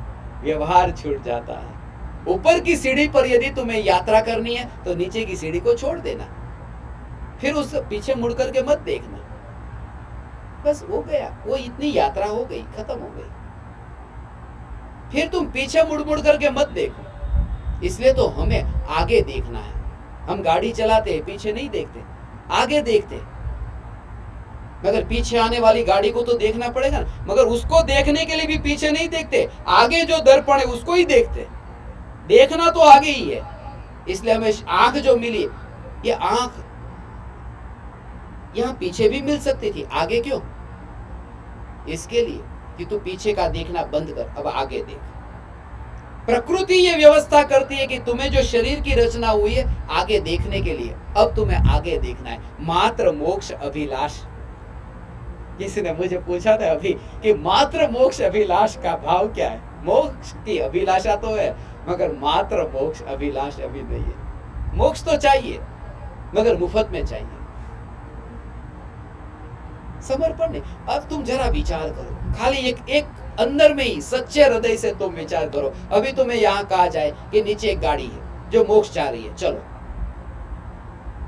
इंस्टेंटली अभी यहां से कौन जाएगा? एक बार पत्नी से कह देता हूं जा रहा हूं। मुफ्त में मोक्ष मिलता हो ना, मुफ्त में, तो भी पत्नी का विकल्प आता है, वो पुरुषार्थ करके कब जाएगा? मात्र मोक्ष अभिलाष माने वो इतना जला हो। इसलिए मैंने एक जो मंत्र ये लिखा, हमारे जो साधक अभी सुन रहे हैं ज्ञान दीपक पूरी पृथ्वी पर, मैं उनसे कहता हूं, उनका नित्य क्रम, उनका जाप है। हम सब एक दूसरे को मिलते हैं ना, प्रणाम नहीं कहते, जय प्रभु नहीं कहते, हमारा एक अलग ढंग है। जब हम एक दूसरे साधक से मिलते, हम कहते हैं चैतन्य चैतन्य चैतन्य, बस चैतन्य चैतन्य चैतन्य चैतन्य चैतन्य चैतन्य, एक ही चैतन्य, सब कुछ हो गया, सब कुछ हो गया, एक चैतन्य चैतन्य चैतन्य। परम कृपालु देव ने जो चैतन्य स्वरूप बताया है, चैतन्य चैतन्य चैतन्य। मुफ्त में मोक्ष नहीं मिलेगा। क्षणिक का बोध हो, यह जगत सारा क्षणिक है और आत्मा एक नित्य है। The whole world is transient, only the soul is eternal. Realization of one's own soul, only that is eternal. ये मंत्र दिया कि क्षणिक का बोध हो, क्षणिक का बोध हो, मगर नित्य के लक्ष्य से क्षणिक का बोध हो। नित्य के लक्ष्य, ये जगत सारा क्षणिक है। क्षणिक तो लगता है, मगर वो क्षणिक लगता है, वो भी क्षणिक ही लगता है, क्षण भर के लिए ही लगता है। विंस्टन चर्चिल बहुत बड़ा वक्ता भी था लंदन में, तो वहां उसका एक भाषण था। उसका भाषण सुनने के लिए लोग इतने दीवाने होते थे। उसने एक जगह भाषण देने के लिए जाना था, उसकी उस दिन मजबूरी थी कि टैक्सी में जाना पड़ा। होता है ऐसा, बड़े बड़े व्यक्तियों को भी ऐसा निकलते हैं, चलते हैं, बाहर जाना पड़ता है, कभी कभी सादे ड्रेस में भी। अब्राहम लिंकन भी अमेरिका में व्हाइट हाउस के बाहर ऐसे ही चल रहा था, सादे कपड़े में, छुप करके, लोगों को बताना नहीं था। रास्ते में किसी ने उसको पूछा, उसको पता नहीं था ये लिंकन है। उस आदमी ने पूछा कि ये जो सफेद रंग का मकान है, वहां कौन रहता है, कौन ठहरता है? लिंकन ने कहा, यहां कोई ठहरता नहीं है, यहां लोग आते हैं और जाते हैं, ठहरता कोई नहीं। रास्ते पर ऐसे ही साधारण ड्रेस में चर्चिल जा रहा था। उसने एक टैक्सी वाले को कहा, जहां उनका ऑडिटोरियम था, वहां उसको जो भाषण देना था, वहां गया और भाषण दे करके फिर उसको रिटर्न भी जाना था। तो चर्चिल ने उस टैक्सी ड्राइवर को कहा कि एक काम करना, मैं अभी थोड़ी देर में आता हूं और तू यहां वेट करना, मुझे फिर वापस वहीं पे जाना है जहां से तूने मुझे पिकअप किया। उसने कहा नहीं, अभी 5 मिनट का समय बाकी है, अभी रेडियो पर एक महान वक्ता चर्चिल का भाषण शुरू होने वाला है और I don't want to skip. मैं वहां पर जाकर मैं वो भाषण ध्यान से सुनना चाहता हूं। उन्हें चर्चिल को ऐसा लगा, एक साधारण टैक्सी वाला भी मेरा भाषण सुनने के लिए। चर्चिल ने कहा कि तू एक्स्ट्रा पैसा लेना कि नहीं, मैं जाऊंगा, वेटिंग चार्ज लेना, मेरे को जाना है भाषण सुनने के लिए। चर्चिल खुश हो गया। उसने खुश होकर के जितना टैक्सी का फेयर हुआ था उससे ज्यादा टिप दे दी, और जैसे ही टिप टैक्सी ड्राइवर को मिली, टैक्सी ड्राइवर ने चर्चिल को बोला, साहब चर्चिल की ऐसी की तैसी, आप जाओ, मैं वेट करता हूं। चर्चिल को क्षणिक का बोध हुआ कि क्षण भर में, मगर क्षणिक का बोध क्षणिक ही रहा, लंबा नहीं टिका।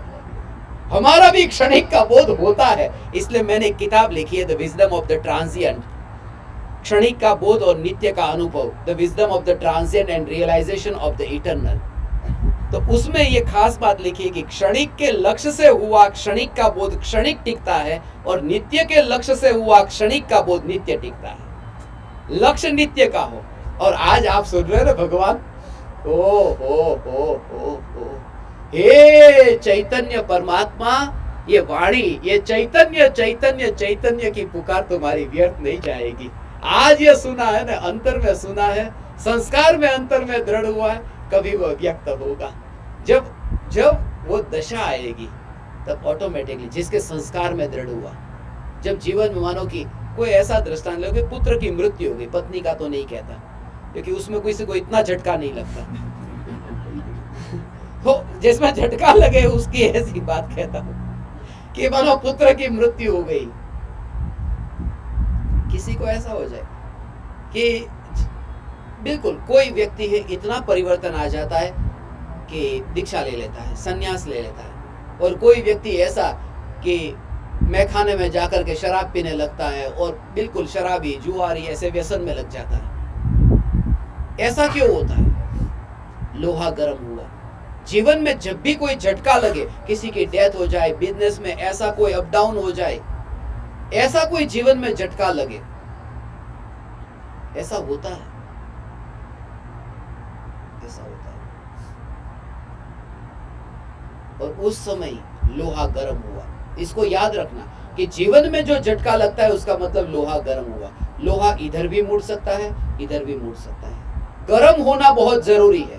लोहे को मुड़ने के लिए गर्म होना जरूरी है। तुम्हें झुकने के लिए क्षणिक का बोध माने लोहा गर्म होना। जब तक तुम्हारे जीवन में क्षण भंगुरता का बोध नहीं होगा, तुम क्यों जाओगे आत्मा में? तुमने भोगों को इतना भोगा, अब तुम थक गए। भोगों के पीछे भागते भागते मुझे कुछ भी नहीं मिला। मुझे मिला तो सिर्फ इतना मिला, ये बोध मिला कि भोगों के पीछे भागने से कुछ नहीं मिलता। ये बोध मिला। इस बोध को लेकर के मैं अब अंतर की यात्रा करता हूं। जिसने ये चैतन्य की पुकार सुनी, उसके जीवन में जब क्षणिक का बोध होगा तो वो आत्मा की ओर टर्न हो जाएगा। और जिसने ये पुकार नहीं सुनी और झटका लगेगा, वो बुरे व्यसन में जाएगा। और झटका तो लगने ही वाला है, कभी ना कभी, कोई ना कोई प्रसंग में। और हर एक प्रसंग में चैतन्य की जागृति, हर एक प्रसंग में। आज तक हमने वो परमात्मा को याद किया, हे परमात्मा, हे परमात्मा।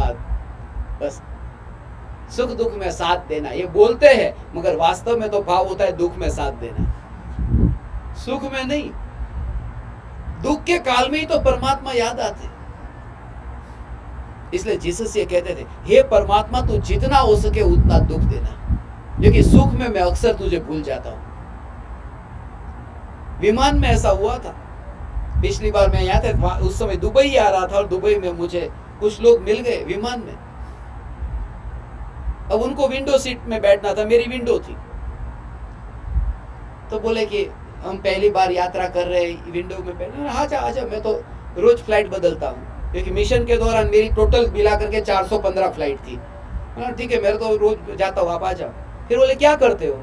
फिर ये सब बताया। उन्होंने पूना में प्रवचन रखा और फिर विमान में मिले थे। और फिर यहां से फिर मुझे जाना था लंदन। फ्लाइट में एक आदमी इंडियन ही मिल गया और उसने भी मुझे पूछा क्या करते हो, ऐसा वैसा। लंदन आने की तैयारी थी और टर्बुलेंस के कारण वहां पर विमान ऊंचा नीचा होने लगा। पायलट ने कहा अभी हम थोड़े डिस्टर्बेंस में है, तुम सब ठीक तरह से बैठो। और सब लोग भगवान का नाम लेने लगे, कोई ना कोई, राम राम राम राम, जय हनुमान ज्ञान गुण सागर, जय कपीस तिहुलो, सब चालू हो गए। हम भी ऐसा, अंधेरा होता ना, अंधेरे में कोई नहीं होता तब हनुमान चालीसा चालू कर देते। तो ऐसे ही वहां पर परमात्मा परमात्मा, भगवान भगवान। मेरे पास में एक भाई साहब बैठे थे, वो जैन थे। उनको पता ही नहीं था कि अपना कौन सा शास्त्र है। तो उन्होंने मुझे कहा, अब मैं अपने साथ में आत्मसिद्धि, समय सार सब लेके जा रहा था। तो उन्होंने कहा आप कौन सा धर्म पालन करते हैं? मैंने वो देखा, कुनकुंदाचार्य का फोटो देखा, बोला कि ये दिगंबर जैन संत थे ऐसे।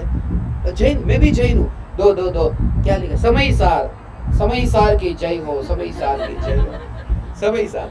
और 1 2 3 करते करते जब बिल्कुल वहां पर सब सेट होना। वो सब शास्त्र जो थे ना, ये मैं पढ़ूंगा, हे समयसार मुझे जीवन दो।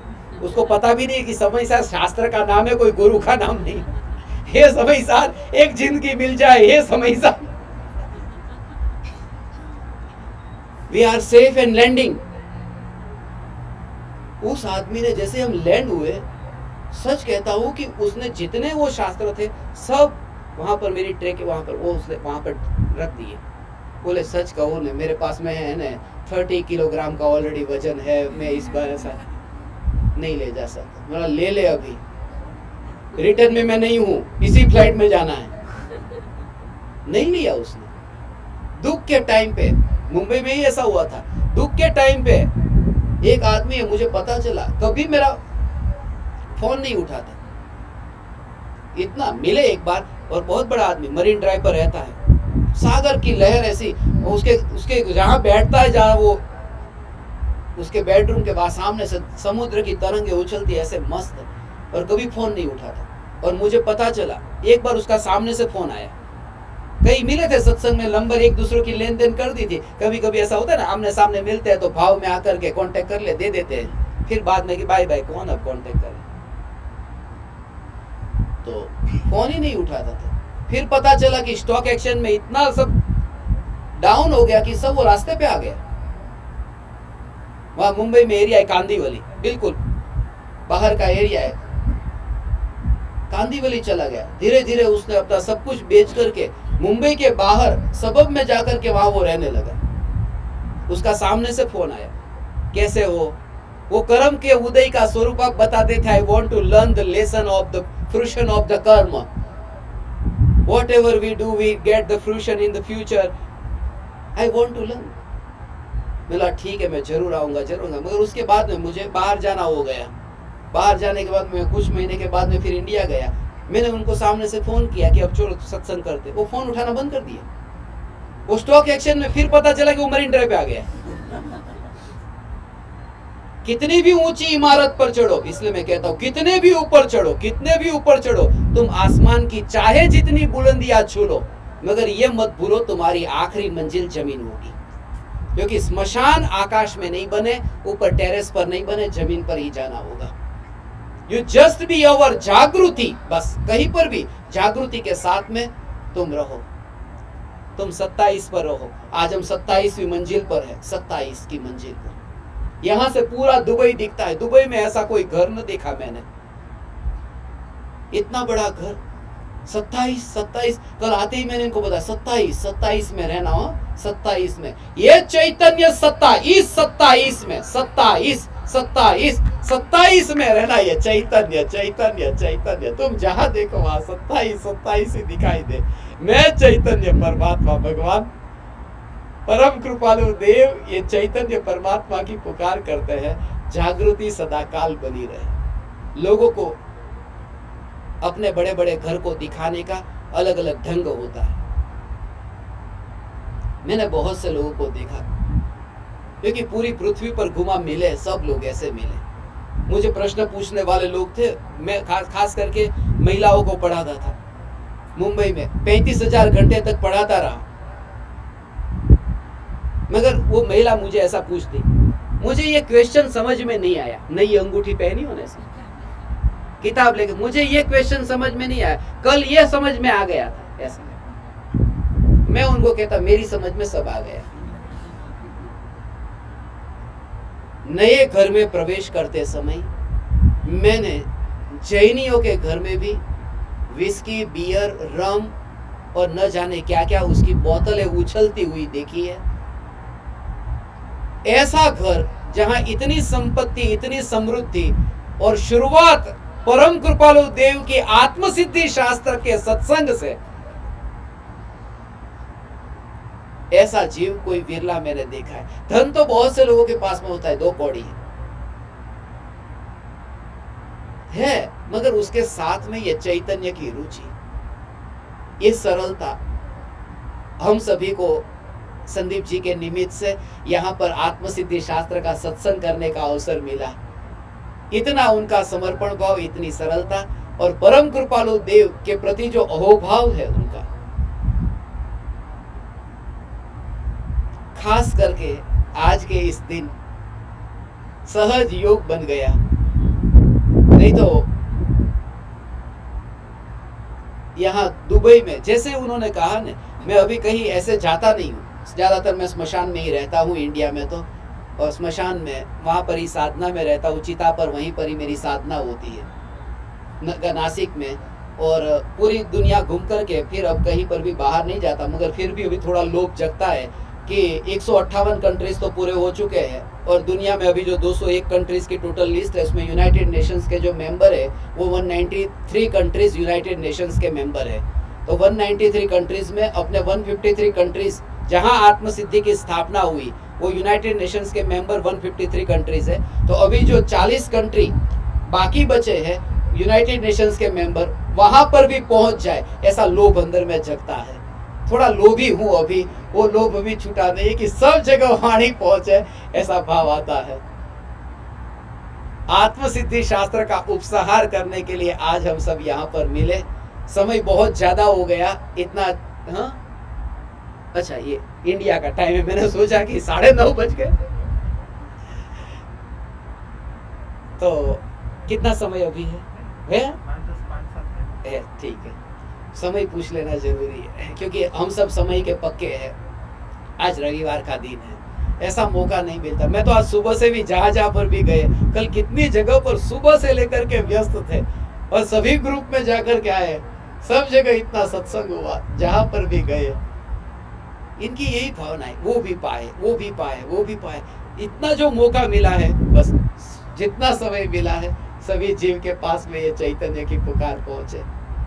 हे चैतन्य परमात्मा, परम कृपालु देव ये कहते हैं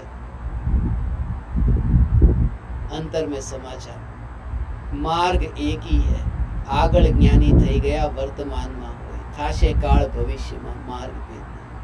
जो वर्तमान में जो तू देख रहा है, भूतकाल में हुए, भविष्य में होंगे, उनका मार्ग एक ही है। मार्ग में भेद नहीं है, स्वरूप में भेद नहीं है, स्वरूप एक ही है। और तू एकांत से, अंत में कृपालु देव ने जो पूरा जो जोर था कि तू एकांत से इस वाणी को ग्रहण मत करना, तो इस जगत को जूठन के रूप में देखना। उपसंहार की ये गाथा आज मुझे सुबह आप पूछ रहे थे ना, हम वॉक के लिए निकले तब उन्होंने एक खास बात पूछी, कौन सी गाथा सबसे ज्यादा प्रिय लगी? मुझे तो सभी प्रिय लगती, मगर जो चैतन्य स्वरूप की दृष्टि दिलाने वाली और क्षणिक का बोध कराने वाली कोई गाथा, मैंने इसमें इसका नंबर लिया था। एक तो ये 117वीं गाथा, शुद्ध बुद्ध चैतन्य घन स्वयं ज्योति सुखधाम। बीजू कहिए केटलू कर विचार तो पाओ। बस इसमें पूरा सार आ गया, आत्मा का स्वरूप कैसा है। और ये जो परम कृपा सकल जगत है ऐठवत अथवा स्वप्न समान, ये जगत को सकल जगत ऐठवत, ऐठ का मतलब होता है जूठन, जो खाया हुआ है, जो झूठा छोड़ा है उसको जूठन कहते हैं। ये जो सारा जगत है वो जूठन है। भूतकाल में अनंत ज्ञानियों ने भोगा और छोड़ दिया, ये जूठन है।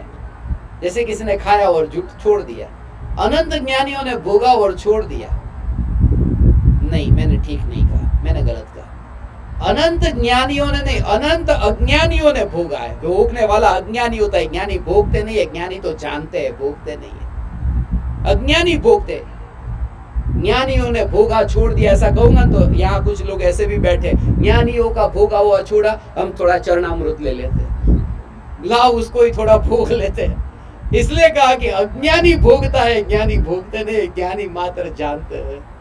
सकल जगत है ऐठवत अथवा स्वप्न समान, स्वप्न की तरह। स्वप्न जब चलता है, ये जिंदगी एक सपना है और मृत्यु है सपने का छूट जाना।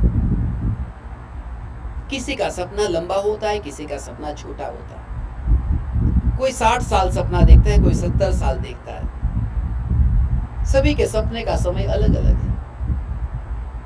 कोई सपने में अपने को कुत्ता देखता है, कोई बिल्ली देखता है, कोई मनुष्य देखता है सपना। और एक बात खास कि जब स्वप्न चलता है तब हमें एहसास ही नहीं होता कि यह स्वप्न है, सत्य लगता है। स्वप्न का पता तो तब चलता है जब जागते हैं कि मुझे सपना आया था। जो आत्मज्ञान को उपलब्ध होता है वही ये समझ सकता है कि ये मैं मनुष्य हूं, ये एक सपना में देख रहा था। मैं स्त्री हूं, मैं पुत्र हूं, मैं परिवारजन हूं, ये सब ये सपना में देख रहा था। ये सपना था।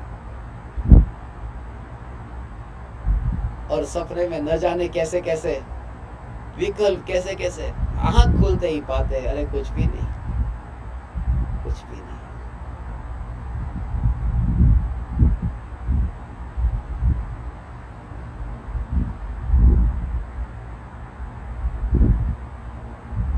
मुझे एक सपना आया था।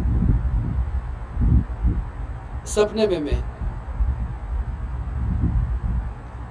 राजकुमार हूं, मैं राजकुमार और राजकुमारी से शादी करने जा रहा हूं, और ऐसे घोड़े पर बैठा हूं, बारात निकली है, बैंड बाजे बज रहे हैं,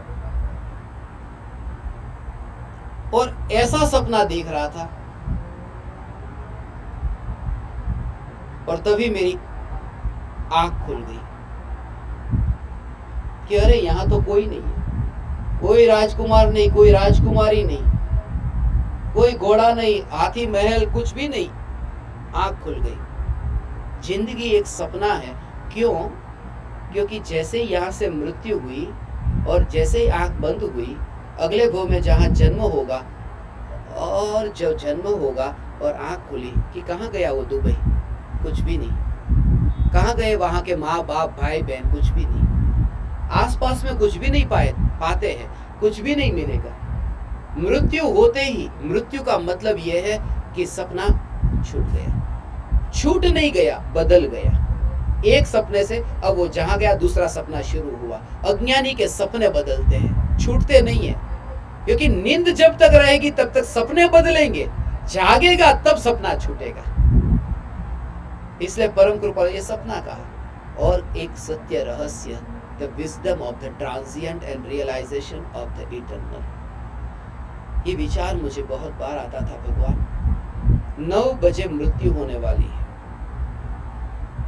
और समझने के लिए हमारी भाषा में, हमारे काउंटर के हिसाब से 9:01 पर जहां जन्म हुआ, होता तो एक समय में वहीं पे ही हुआ, यहां से मृत्यु, वहां जन्म। मगर 9:01 पर आंख खुली और देखा कि कुछ भी नहीं, भूल गया है। उसका प्रमाण क्या? उसका प्रमाण ये कि इस भव में हमें पिछले भव का कुछ भी याद नहीं, तो अगले भव में याद नहीं रहेगा। तो 9:01 पर सब भूलना ही है ना, सब भूलना है ना। तो 8:59 पर स्वरूप में लीन होकर क्यों ना भूलूं?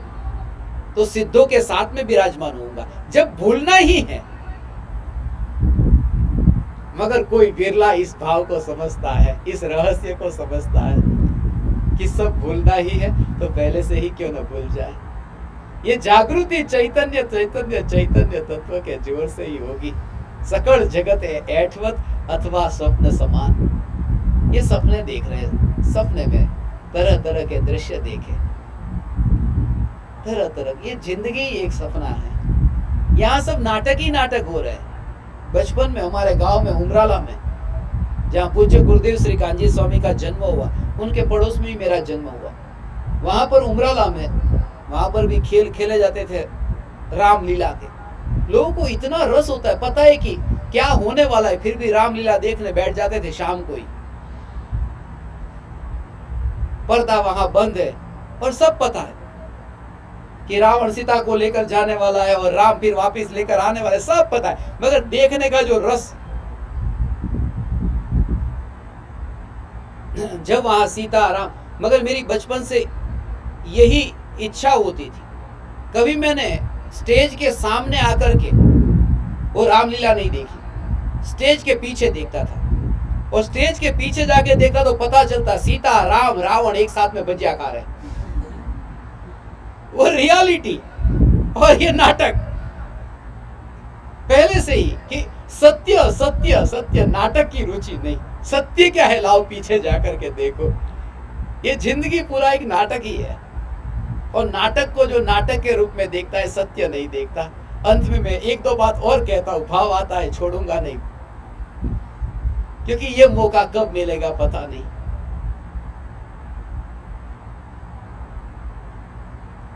सहज सहज सहज योग, ये अवसर कैसे कैसे मिला है, कितने महापुण्य के उदय से ये योग प्राप्त हुआ है।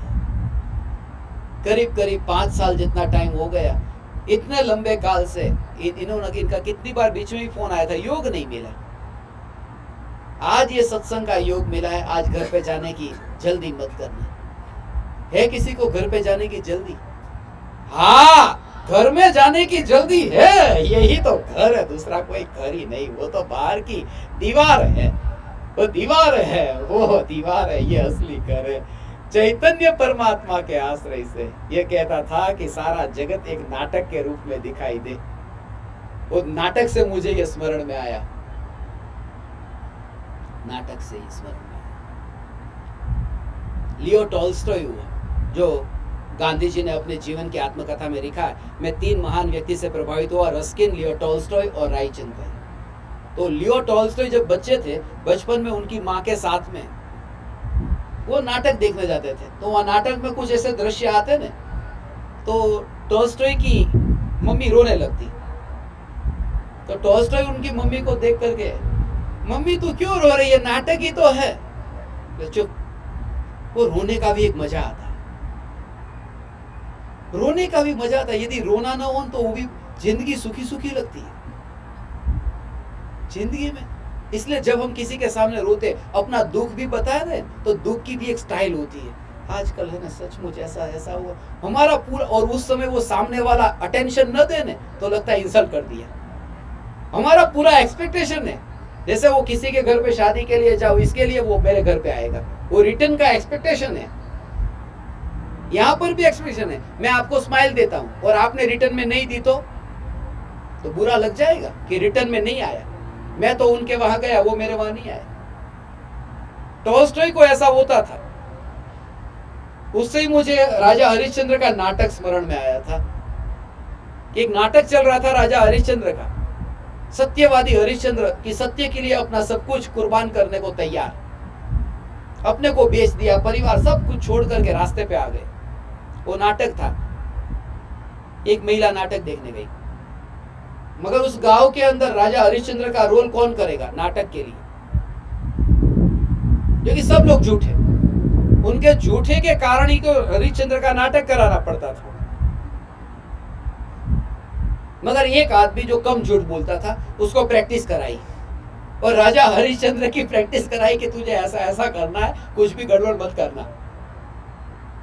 ठीक है, वो तैयार हो गया और ये सब नाटक देख रहे हैं। अब सब महिला कतार से बैठी है। पहले तो राजा है, फिर धीरे धीरे धीरे रंग हो गए, रास्ते पर आ गए, और सभी की आंख में आंसू आ गए कि देखो ये। मगर एक महिला रो नहीं रही थी। तो ये सब आसपास बैठी हुई महिला ने देखा कि देख, बोले कि ये जितने भी रो रहे हैं वो लोग रो रहे हैं, जब ये राजा थे तब ये हंसे थे, इसलिए रास्ते पर आए, इसलिए रो रहे। वो जब राजा थे तब मैं हंसी नहीं थी, इसलिए वो रास्ते पे आए तो मैं रो नहीं रही हूं, क्योंकि मुझे पता है वो राजा हरिश्चंद्र भी नहीं और रंग भी नहीं है, वो मेरे हस्बैंड है। तो नाटक कर रहे, बस नाटक के रूप में देखते हो।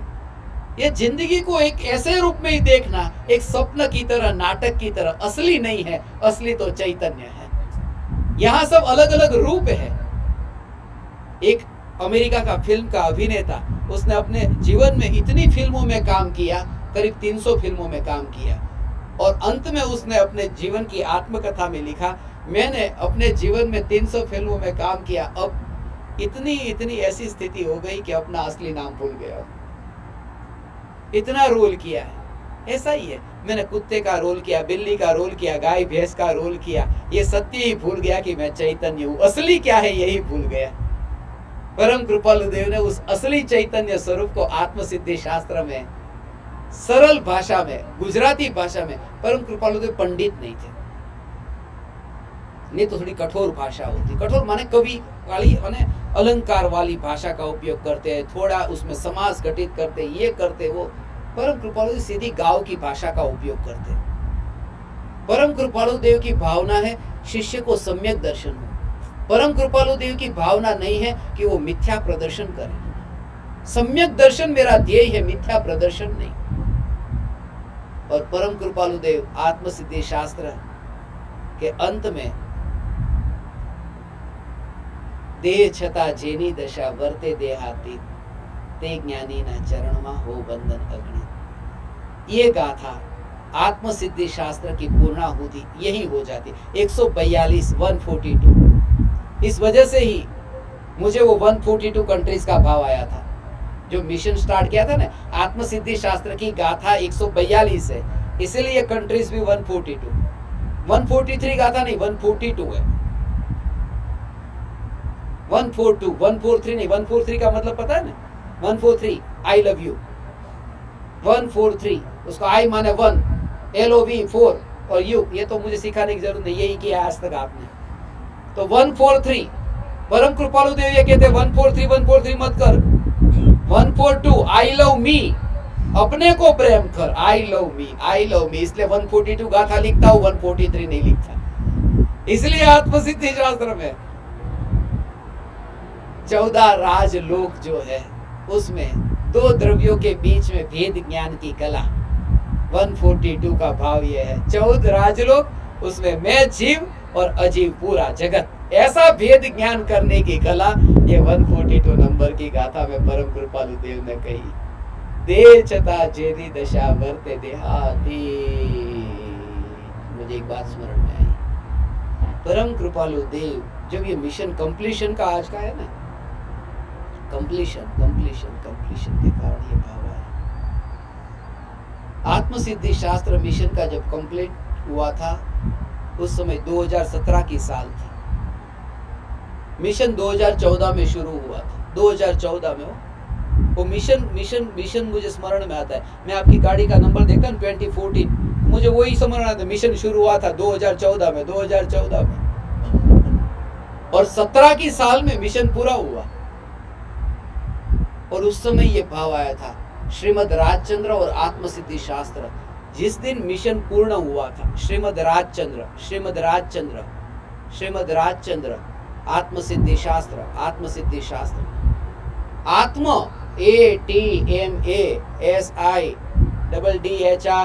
ATMASIDDHISHASTRA आत्म सिद्धि शास्त्र और श्रीमद राजचंद्र। आत्म सिद्धि शास्त्र में जो लेटर है वो 17 लेटर है और श्रीमद राजचंद्र में जो लेटर है वो भी 17 लेटर ही है। दोनों में आत्म सिद्धि शास्त्र का दूसरा नाम श्रीमद राजचंद्र है वो, और 17 की साल है। इतना वो कनेक्शन अंदर से आया था।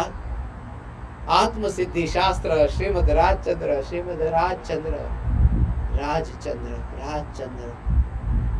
अंदर से ऐसा परम कृपालु देव की जो ऐसी दशा थी, दे छता जेनी दशा वर्ते देहाते। आज किसी ने मुझे प्रश्न पूछ लिया, आप परम कृपालु देव के साथ में कभी थे, पूर्व भव में कभी थे? क्योंकि परम कृपालु देव की वाणी, how is it possible you can speak the Mandarin language fluently? It takes about 10 to 12 years if you want to speak Mandarin, और वो भी fluently. On the very first day you landed in China and you could speak the Mandarin fluently. How is it possible? परम कृपालु देव के साथ में थे। परम कृपालु, एक ही परम कृपालु देव की चरण की जो रज ने, परम कृपालु देव के चरण की ऐसा अंदर में ऐसा भाव आया, उनके चरण की धूल यहाँ जैसे ऐसे छूले, धन्य हो गया। कौन किसके साथ है मुझे कुछ भी नहीं पता। इतना है कि परम कृपालु देव जो है, परम कृपालु देव की भक्ति मैं करता हूँ, और भक्ति का मतलब माथा टेकना नहीं। भक्ति का अर्थ, हे परम कृपालु देव, हे परम कृपालु देव, मैं आपका आदर करूं। माँ ने बच्चे को मिठाई दी और बच्चा मिठाई खाए नहीं और मिठाई पड़ी पड़ी खराब हो जाए, तो उस बच्चे ने माँ के पैर को भले छुआ मगर माँ का अपमान किया।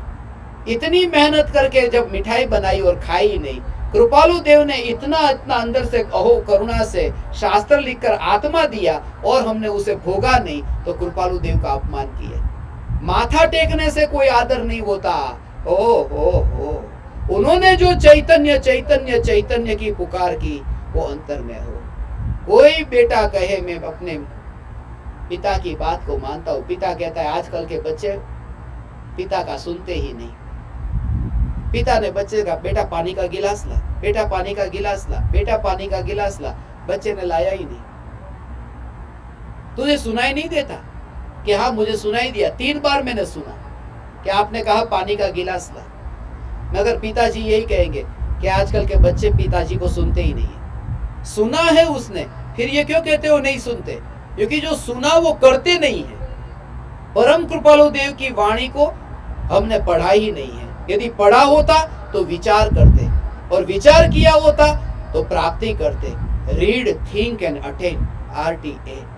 हमने आत्मसिद्धि शास्त्र को पढ़ा ही नहीं है। पढ़ा होता तो विचार होता, विचार होता तो प्राप्ति होती भगवान। और कृपालु देव का ये उपकार, जितना उन्होंने ये हमें चैतन्य चैतन्य चैतन्य स्वरूप समझाया, कैसी परम कृपा। आज समय इतना नहीं मिला, नहीं तो मैं, वो प्रोजेक्टर भी यहाँ पर उस तरह से नहीं मिला, नहीं तो कृपालु देव का ओरिजिनल आत्मसिद्धि शास्त्र जिसको छूते हुए मैंने जो साधना की है वड़वा में, गुजरात में, एक एक पंक्ति जहाँ कृपालु देव की कलम चली है ओरिजिनल उनके हैंड राइटिंग में, और उसको छूते समय मैंने आज दोपहर में कहा था ना, कौन सी लाइन ऊपर गई, कौन सी लाइन नीचे गई, क्रॉस में गई, कौन सी मात्रा, एक एक शब्द के पीछे जब मैंने हाथ लगाया था उसका कनेक्शन, उसका मैं प्रूव करके आपको बताऊं दूसरे आगम के साथ में। आत्म वर्ड लिखा, सिद्धि लिखा, शास्त्र नहीं लिखा। आत्म और सिद्धि लिखा, और आत्म में म और सी के नीचे अंडरलाइन की है, पूरे वर्ड के नीचे भी नहीं की, क्योंकि आत्म द्रव्य है, सिद्धि पर्याय है। पर्याय और द्रव्य का कनेक्शन अभेद होता है, तो म और सी के साथ में उसकी अभेदता बताने के लिए पर्याय द्रव्य में अभेद कैसे होती है, एक एक शब्द कृपालु देव ने जो लिखा है, इसलिए कभी यह तो कंप्लीट हो गया।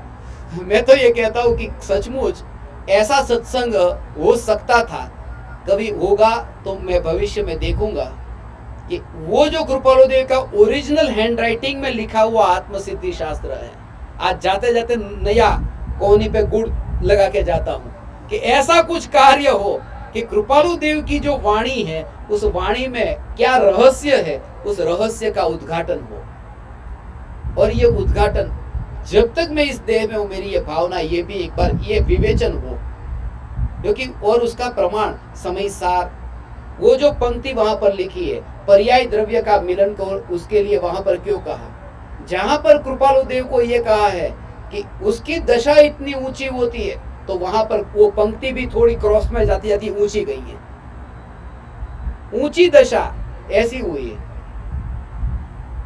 ते बूढ़े भवजड़ माय, तो तुरंत वो नीचे गया। कृपालु देव के भाव के साथ में वो लेखनी, वो शब्द जो ऐसे ऊंचे नीचे जो होते थे ना, अंदर में वो धारा चलती थी। ये आत्मसिद्धि शास्त्र की रचना भगवान, हम धन्य है भगवान। और मैं आज आप ज्ञान दीपकों के सामने यहाँ पर अपने अपने घर पर बैठ कर के पूरी दुनिया में जो सुन रहे हैं, अभी मैं दुबई बैठा हूँ और कल मैं भारत में पहुंच जाऊंगा।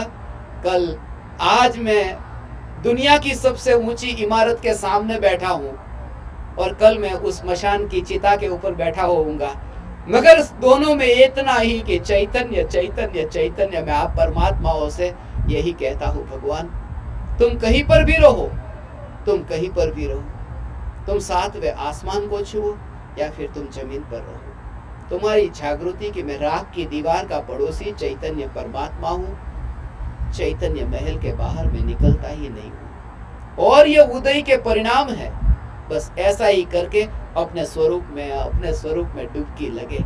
किस में डुबकी लगे? बस ऐसा ही, मेरा ऐसा ही, अपने में डूबा, मैं अपने में डूबा, डुबकी अंदर में लगे। आज मैं कल रात को मैं यही विचार कर रहा था, जैसे ही मेरी फ्लाइट लैंड हो रही थी मुझे ये विचार चला, ऐसे ही मैं अपने में डूबा। अपने का मतलब आई ग्रुप था ना आपका, आई माने मैं माने चैतन्य। बस जब कोई भी तुम्हें पूछे तुम कहाँ हो, where are you, I am in Dubai. Dubai का मतलब है DUBA माने डूबा। कहाँ? आई, अपने में डूबा, वही दुबई में है। जो चैतन्य स्वरूप में डूबा है वही दुबई में है, बाकी सब दुबई के बाहर है। वो स्वयं ऐसा चैतन्य चैतन्य चैतन्य, एक चैतन्य परमात्मा आप समस्त परमात्माओं ने इतनी विराट संख्या में, मैंने भी इतना एक्सपेक्ट नहीं किया था कि इतनी विराट संख्या में दुबई में इतने परमात्माओं के मेले के साथ में मेरे भाग्य होंगे कि मुझे सत्संग करने का अवसर मिलेगा। आप परमात्माओं के निमित्त से मुझे सत्संग करने का अवसर मिला। मेरा इतना समय सत्संग में रहा, ऋण रहा आप परमात्माओं का मुझ पर। आप समस्त परमात्माओं को मेरे हृदय के अंतःकरण से प्रणाम करता हूँ। मेरे प्रणाम स्वीकार करें।